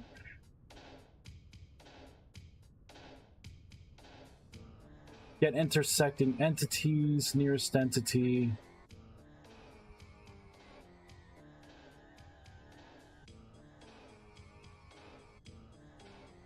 That's just playing sounds, play for, spawn particles, cube particles, ray trace for selection. Ooh, that could be interesting. Shoots out a virtual ray between given positions and stops when the ray hits a block or entity selection box. The block/entity it struck first is then returned by reference. I could use that. I could use that with the ray spell that I want to do, the attack spell.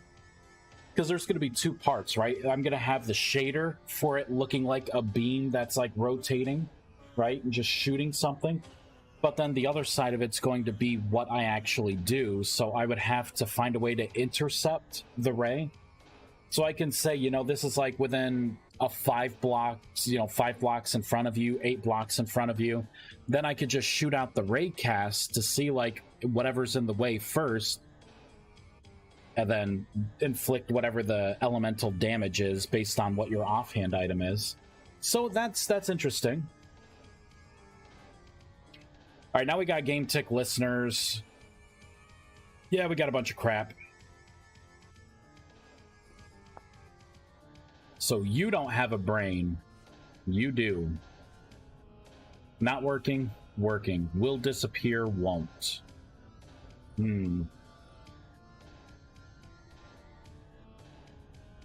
I thought a packet was the way to go. Maybe it's not.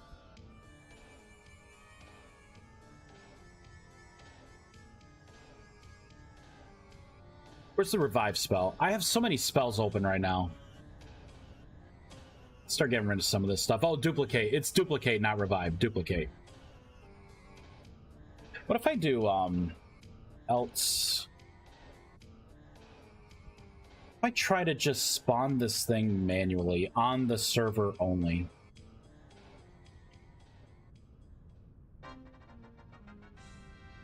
Okay, so I could do by entity.world spawn test.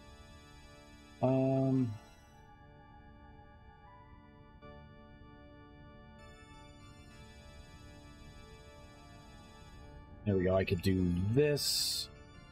Paste that in. So I'm going to get rid of my packet for now. And I'm going to try and trigger this only on the server. Oh, because I'm doing things with the spell, I gotta log out, shut down. See, I thought this would be easy. I guess 90% of it was easy. It's that last 10%. I'm gonna have to put a lot of blocks in this too. Like I said, I think it would be better to just have an allow list in the configs.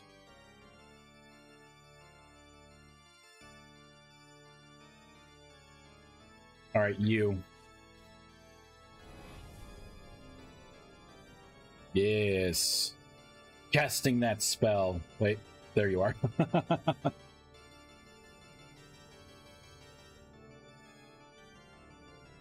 Don't you walk away from me. Oh, I was gonna say, are you out of range? Yeah, see, this one damage, this one no. So weird how I can't invoke summoning an entity. That's really weird. Spot. Because I'm doing it in other things. Like let me look at this. I know what to do. My Vice Machines mod. We are going to get the item Machine Complete. And I'm attaching a lot more things to it, right? But I get the entity. Oh.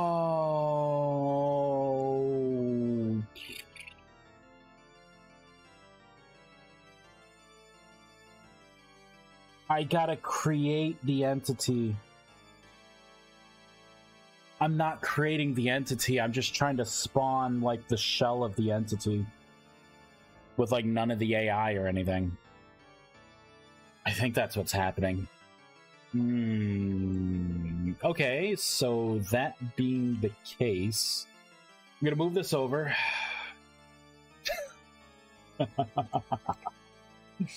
Alright, I'm gonna paste some stuff in. It's gonna be unhappy for now. But it'll be fine.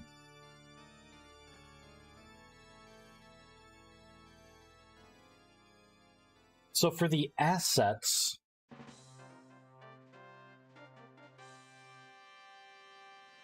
think what I could do is delete all of that. I can get this .code. I think maybe just .code. Clone.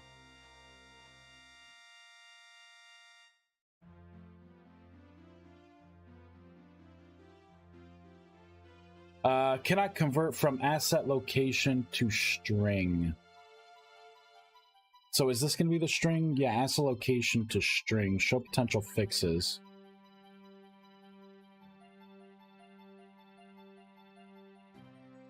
See, all the stuff it's trying to do is not right, so...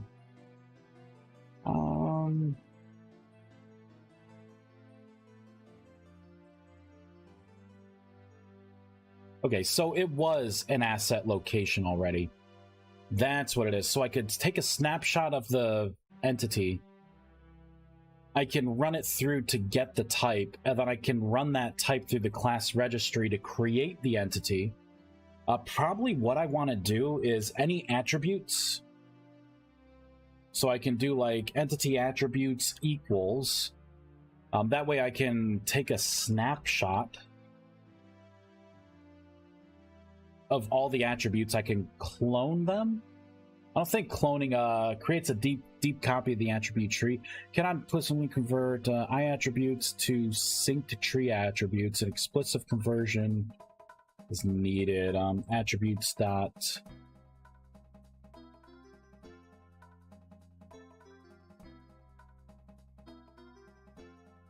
set. Is there like a set for it?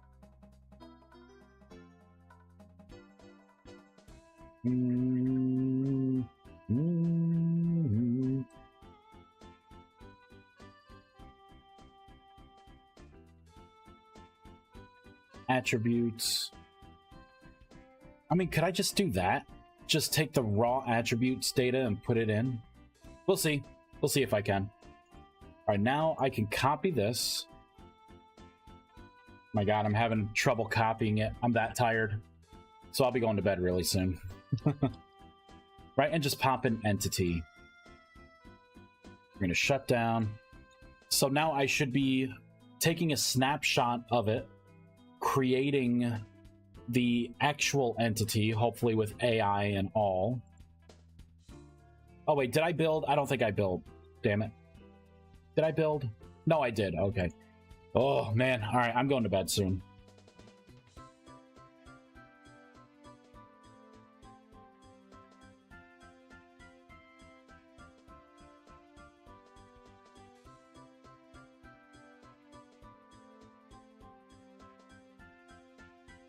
All right, you. Gonna go right in the middle. Man, and once I get this base thing working, I still have to, like... You know, if this... I have to admit, I like Vintage Story, but I really wish that it was more like Minecraft. Hey, it's walk... Oh, no. I was gonna say, hey, it's walking. No, it still made a dead version of it. No! What is wrong? That's what I'm doing over here, right? I'm getting the asset. I am creating the entity type, and I'm creating the entity itself, right? Oh, well, I'm not setting a server position. Oh, shoot. I probably do have to set the server position.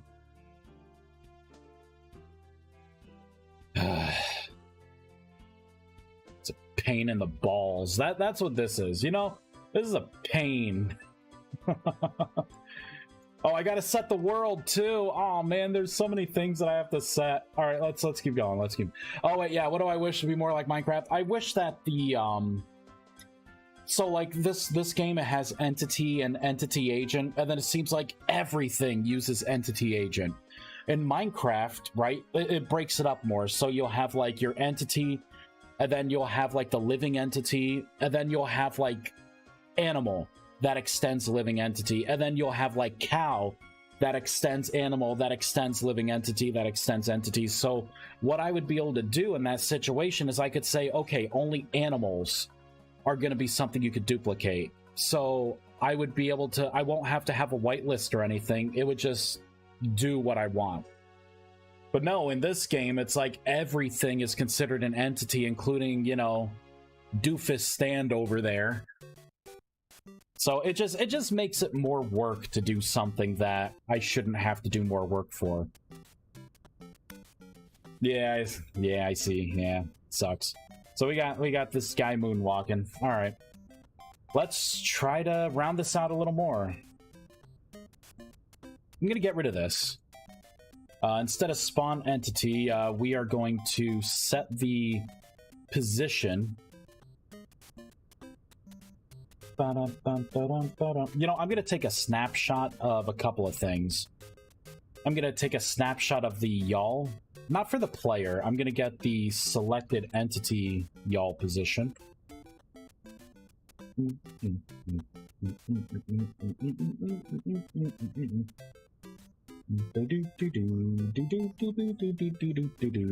I need to set the world. Probably keep this all together, right? So let's do that. Let's do that. Entity position right there.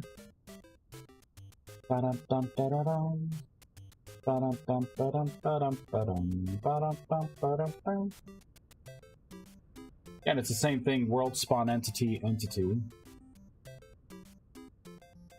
There we go. Entity server position, set position. So here's the y'all. So I need to set the server position. We'll try and stagger it a little bit. There we go. All right, we will try all of this. Again, I got to shut down. Gonna rebuild and start. I'm trying to find a mod right now, but I can't remember what it's called. I know it added a modular stove. You had the heating block and had extra blocks so you could place to cook bread and meat. Anyone here know what that mod is I'm thinking of? I have no idea. Crap. Not sure. Maybe, was that the one? I think Captain Oates had a mod that was like that. It was like a stove mod. You may want to, on the mod database, search Captain Oates as the author. Oh, shit! Well, look at that.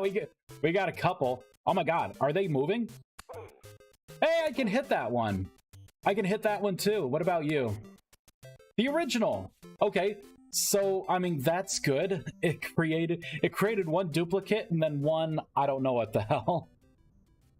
Now the moment of truth. Let's log out, log back in. I know what you're talking about, not its name. Yes, thank you, Vice. Yeah. My pleasure. Glad I could help. I'm surprised I thought of that. Like my cognitive ability is declining rapidly. I almost just took a swig of Code Red. I'm going to bed soon. I'm not drinking any more soda.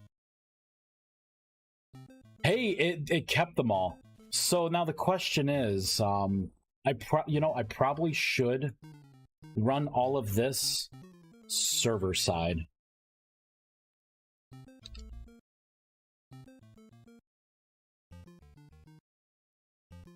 So I could do is server cut. I may not need to do this as a packet.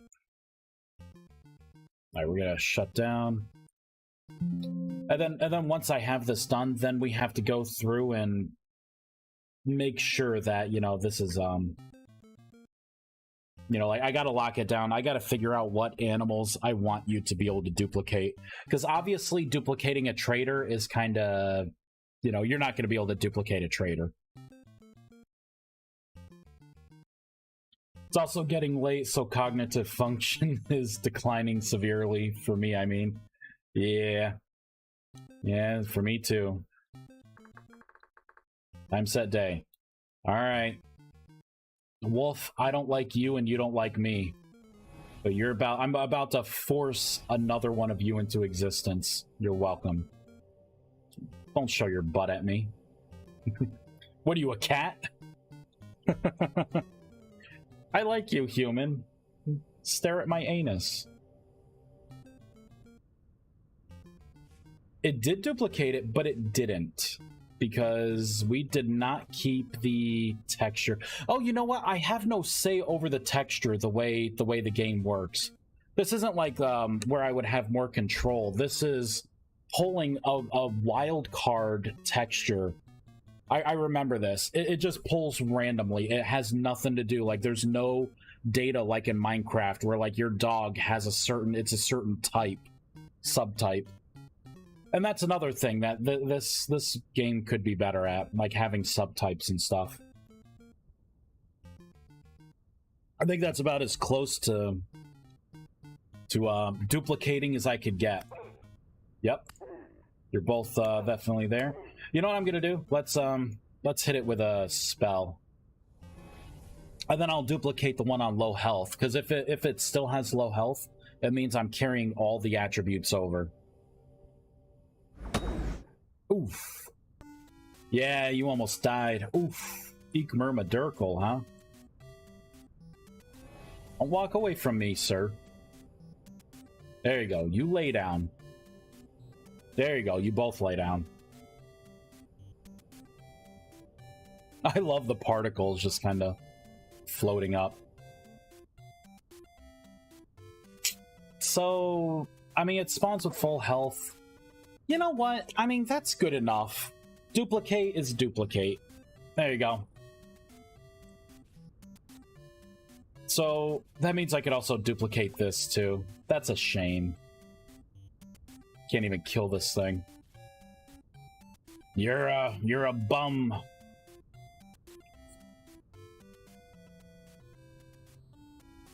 Alright, I can get rid of this. You know, I'm not going to. I have to pull out the packet that I created, stupidly. Ugh.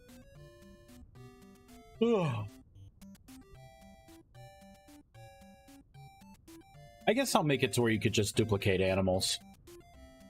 And then I'll put an allow list in. I'll do it later. I'm getting tired, so I think this is good for now. I guess, you know, I'm gonna spend 5 minutes just kind of locking this spell down. That way I can mark it as complete.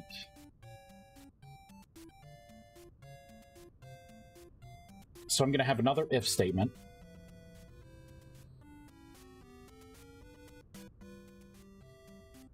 And then I'm going to... actually, what I'm going to do is I'm going to take a screenshot. So I'm going to say test1. Test1 equals this. Let's go ahead and grab the whole asset code.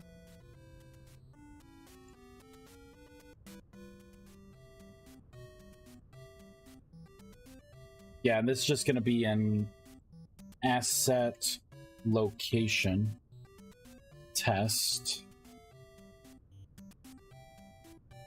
Okay, so now I can say test.1 path contains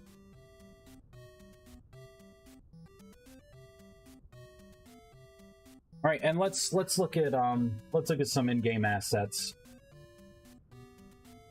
Boop.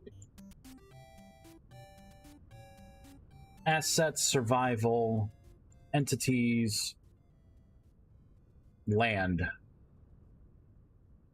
So we could look at bear, just called bear. Yeah, and see what I was talking about with the wolf. Let me pull up the wolf mail. So in the texture, you have the main texture, but then it just runs all these alternatives.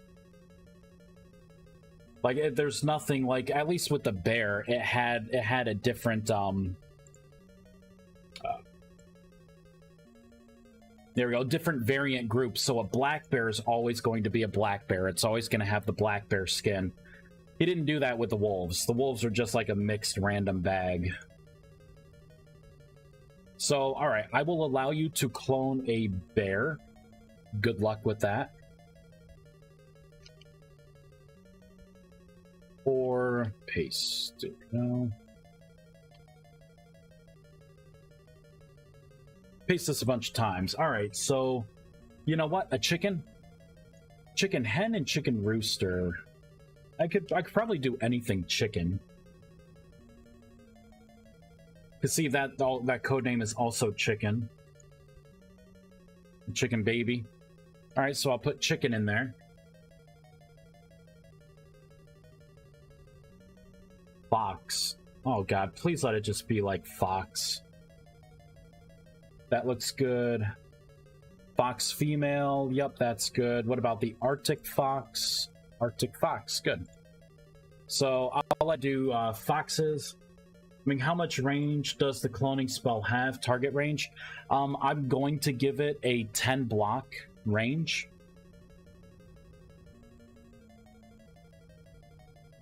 Gazelle? Why not? Live a little. A grub?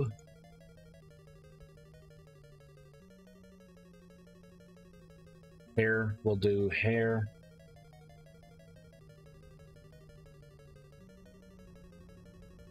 I'll put in wolf. We'll do hyena as well.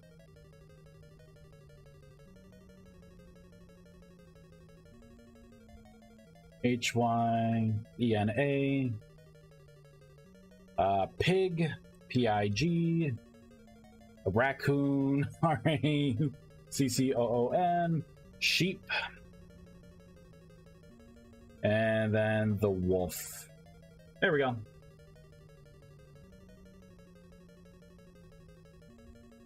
Alright, I can close that out. So I'm going to statically look for these things to kind of limit it. And then we could run the rest of the code. There we go. Locked down. Gazelle laxity. Ah, thank you. I'm so tired. Thank you, not Slipknot. Okay, well, that should do that. We could test. But yeah, all right. Let's also. I'm gonna shut down. Let's increase the spell range.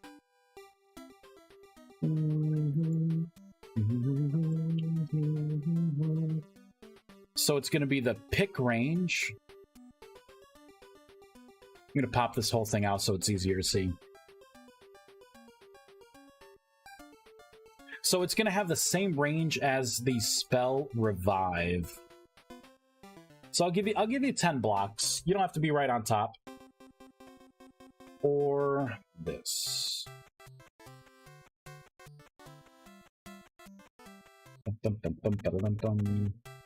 This is called Duplicate. There we go. So I'm going to increase your pick range to 10. All right, let's rebuild, and it should work on the wolves, the spell, from a little further away now. And it should not work on that annoying... you know, I could probably spawn a drifter too. We'll test with a drifter. We'll test with the armor stand. And then I can mark the duplicate as a complete spell. At least the version 1 of it. Alright, let's get full mana. Let's make another little gate here. Boop, boop, boop, boop, boop, boop, boop. Let's get a drifter. You know what? We'll do the surface drifter. There we go. Okay. Will this spell work?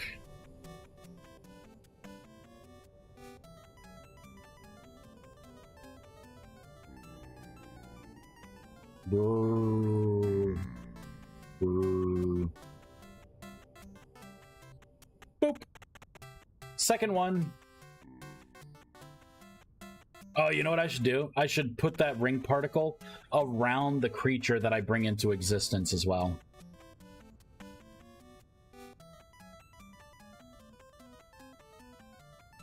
Yeah, I'm totally gonna do that.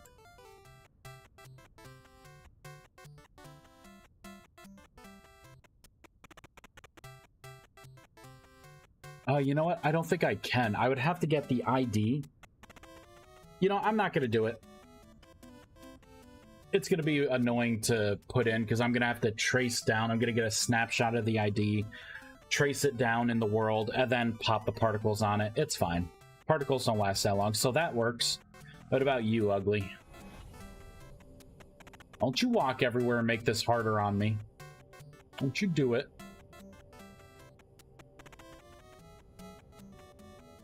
Still within my spell effect range.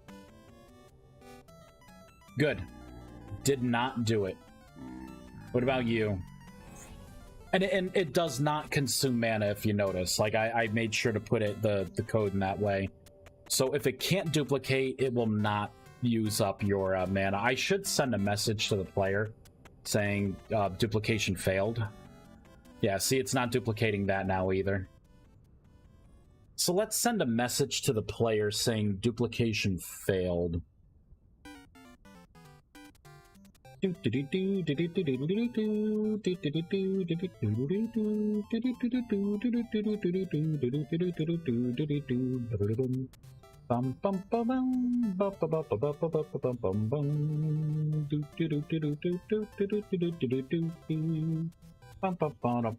thought I was sending some packets here. This is crap. Oh, here we go. I'm like, I thought I had a failed message. I did. All right, so I'm gonna say if it doesn't meet any of these requirements, this will be the else statement. And then I'm gonna send a message and I will say, duplicate failed. All right, let's do.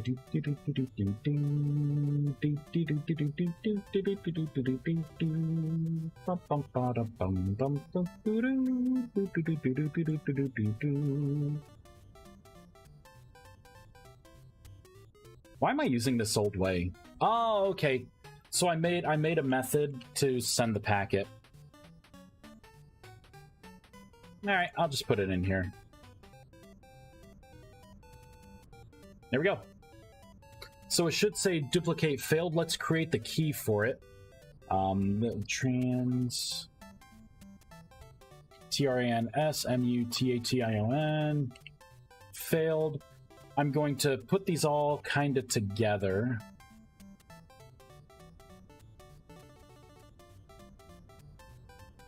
So instead of transmutation failed, this will be duplicate failed. And it'll just say duplicate failed. I'll let you figure it out. I'll be nice though, and I'll tell you that, you know, the spell has failed. How about spell fizzled? I don't want to use the word fizzled because if you notice that my spells have magic schools, so I have innate spells, conjuration, alteration, invocation, and enchantment.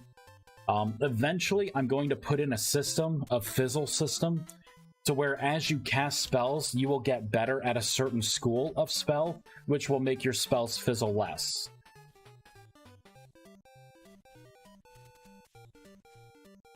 Okay, let's give this a try. Time, set, day. Let's do it. Could you prevent the player from attempting to duplicate a non-valid target? I could. I could possibly run an intercept,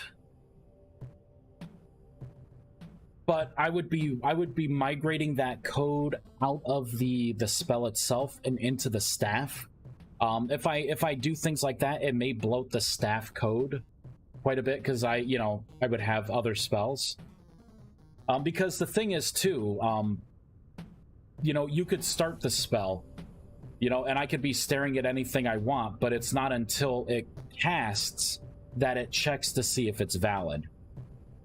So migrating the code to just be like, oh, it's not a valid entity. See, duplication failed. So if you were to do something like this, right, you start casting this, it would fail right away. Or if it accidentally gets out of your range a little bit, it would instantly stop and fail.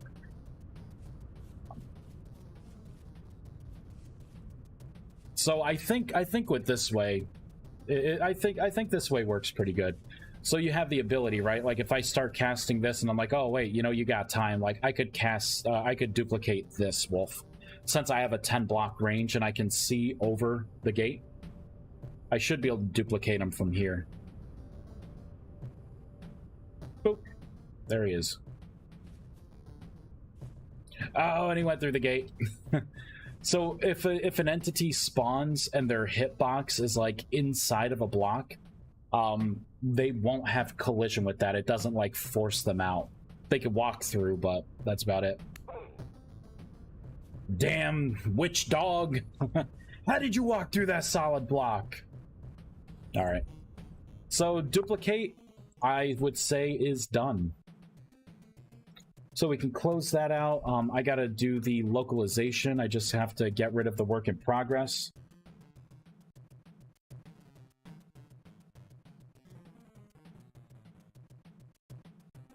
You start to see double. Maybe I should put that flavor text in when it completes.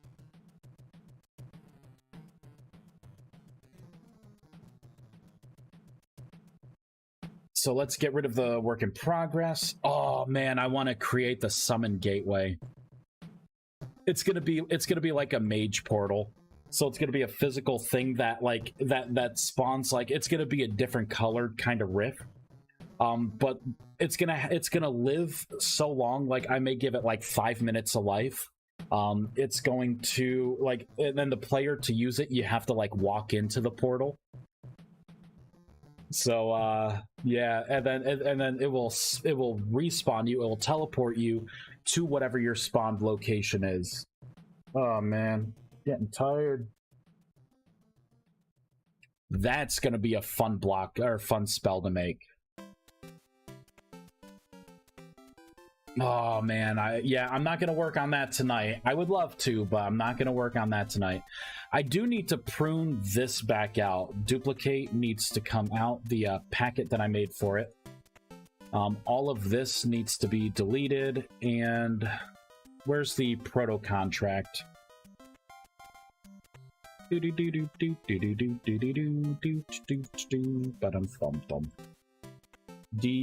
Whoops. DUP, there it is, duplicate. There we go, code cleanup. It's not used, therefore should be deleted. continue editing. We will shut down. Build. How long have you been developing Rustbound Magic? I don't know, maybe like a month, 2 months. 2 months would maybe be pushing it. A little over a month if I had to guess.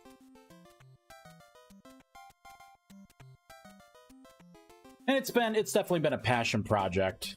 Like, I want a magic mod. It's not fair that Minecraft has all of these awesome looking magic mods doing all these things. You know, I'm not the best when it comes to like modding and stuff, right? Like, it's not like I'm king modder, but at least I think I can make a fun, you know, magic experience for Vintage Story. Hopefully. Hopefully. All right, let's get rid of that. All right. And there's duplicate. No more work in progress. Woot woot. That mana cost, though. That mana cost. And this is with the modifiers on, too, because right now, my spells, my armor actually gives, like, maximum mana, reduced mana cost, reduced cast time. So, I'm impressed. You're doing great work. Oh, well, thank you. I do appreciate it. Who else would be considered king modder? I don't know. I mean, look at some of the Minecraft mods, right? Like last night I was talking with Blurry, and he's showing me like that aeronomics, that whatever that one's mod is. Like, oh my god, to be able to build block by block like an airship or something. Oh my god. You know, a couple of the other, like, there was this one magic mod, and at first I'm like, you know, what is this, all scrolls, right? Oh, that's lame. And then all of a sudden the dude's doing all these spells, and I'm like, it's like teleporting up, it's doing all this like awesome stuff. The projectiles look awesome, but then I'm looking at it and it's like, well, there's animated textures. We don't have that ability that I know of yet in this game. You know, that right there would make all the spells look so much better.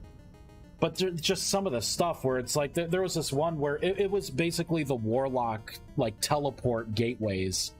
And then the dude made that spell. It's like you cast it, like, or you hold right click, and then it places a snapshot there, and then you can kind of go and it shows, like, where you want to place it. And then when you have both ends, it creates, like, a portal from both sides. I'm like, oh, man. Looks so cool. We don't have anything like that in this game. Not yet. Not yet. I'm gonna do a quick audit of my stuff here. I think what I'm gonna focus on is I'll focus on all the tier 1 spells to get them all working. I know there's a couple that I still need to work on. I was clever and I put WIP in front of the ones that I did not get going. So Preservation I knew was one of them. And Summon Light and Surface Ascent. I think I fixed True North, right? Let's try and do True North. So I was playing in a server where they disable the map and the mini map and everything. So I wanted to add a spell that could help if you get lost, because I get lost all the time. So this spell literally points you in the direction of north. Yep, and that is indeed north compared, you know, as what my minimap says. So that spell's working.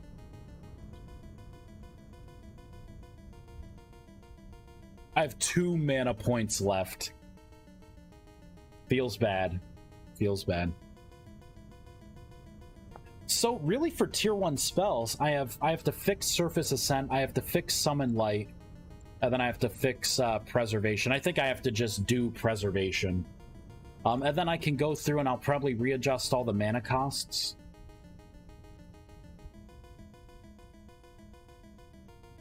Do I have Surface Ascent working? I'm not sure if I do. Alright, so ideally Surface Ascent...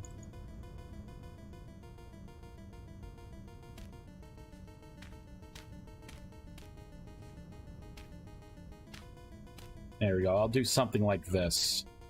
Boop. I'm underground. I should be able to cast Surface Ascent, and it should bring me to the topmost block. Yeah, see, it doesn't. What if I do this?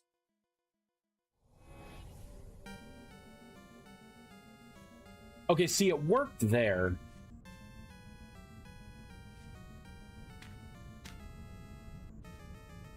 It should not teleport me anywhere if I do this. Yeah, it just did a little above.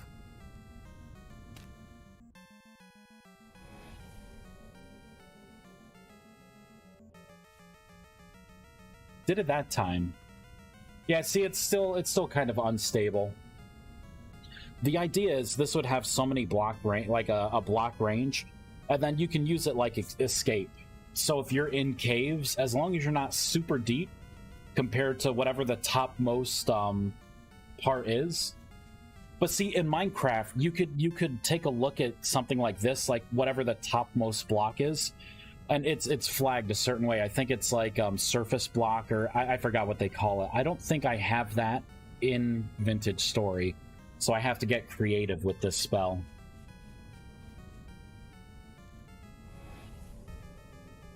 But if you're a tier 4 mage, it has like a 40 block range. Tier 1, it's only a 10 block range. So, yeah. Alright, so I still have to work on Surface Ascent. So, I have things that I have to work on. But I think it's past 12. I'm tired. I am gonna go to bed. I'm gonna focus on... Oh, wait. Let me think what I need to do. I need to make the model for the focus. I need to create the crafting recipe. I gotta change a couple of the crafting recipes.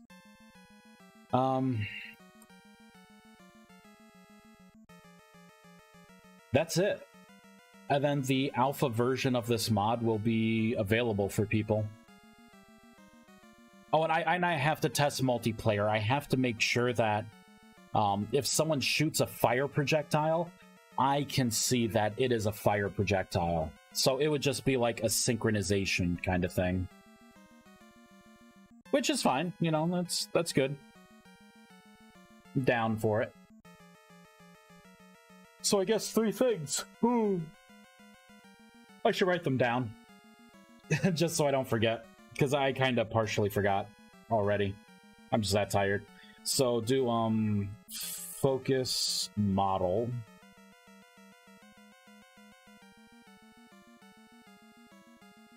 I know multiplayer testing was the last.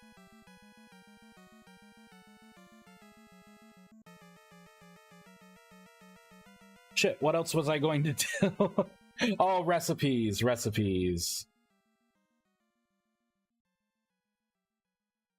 There we go. Okay. So I have only 3 more things to do before people can start using this. And again, it's not going to have like the tier 3. There's still going to be a lot of work in progress spells. But at least there's enough spells, like all the buff spells are in. You know, like the new class is in, the armor's going to work. Like all the core functionality is there. After this update, after I release the beta, I'll let people kind of, you know, tell me what they think. And then I will start working on the tier 2 spell, Magic Circle. Which is going to have to do with having items, reagents that you throw into the magic circle. So that should be fun. And I will probably work on the elemental system a little more. But maybe we'll get some spells online. I do want to get the resist element spell online. Maybe make use of like a renderer. That way, when you have this effect on, either it generates particles around you, or it, or you see like a bubble of whatever the element is kind of surrounding you.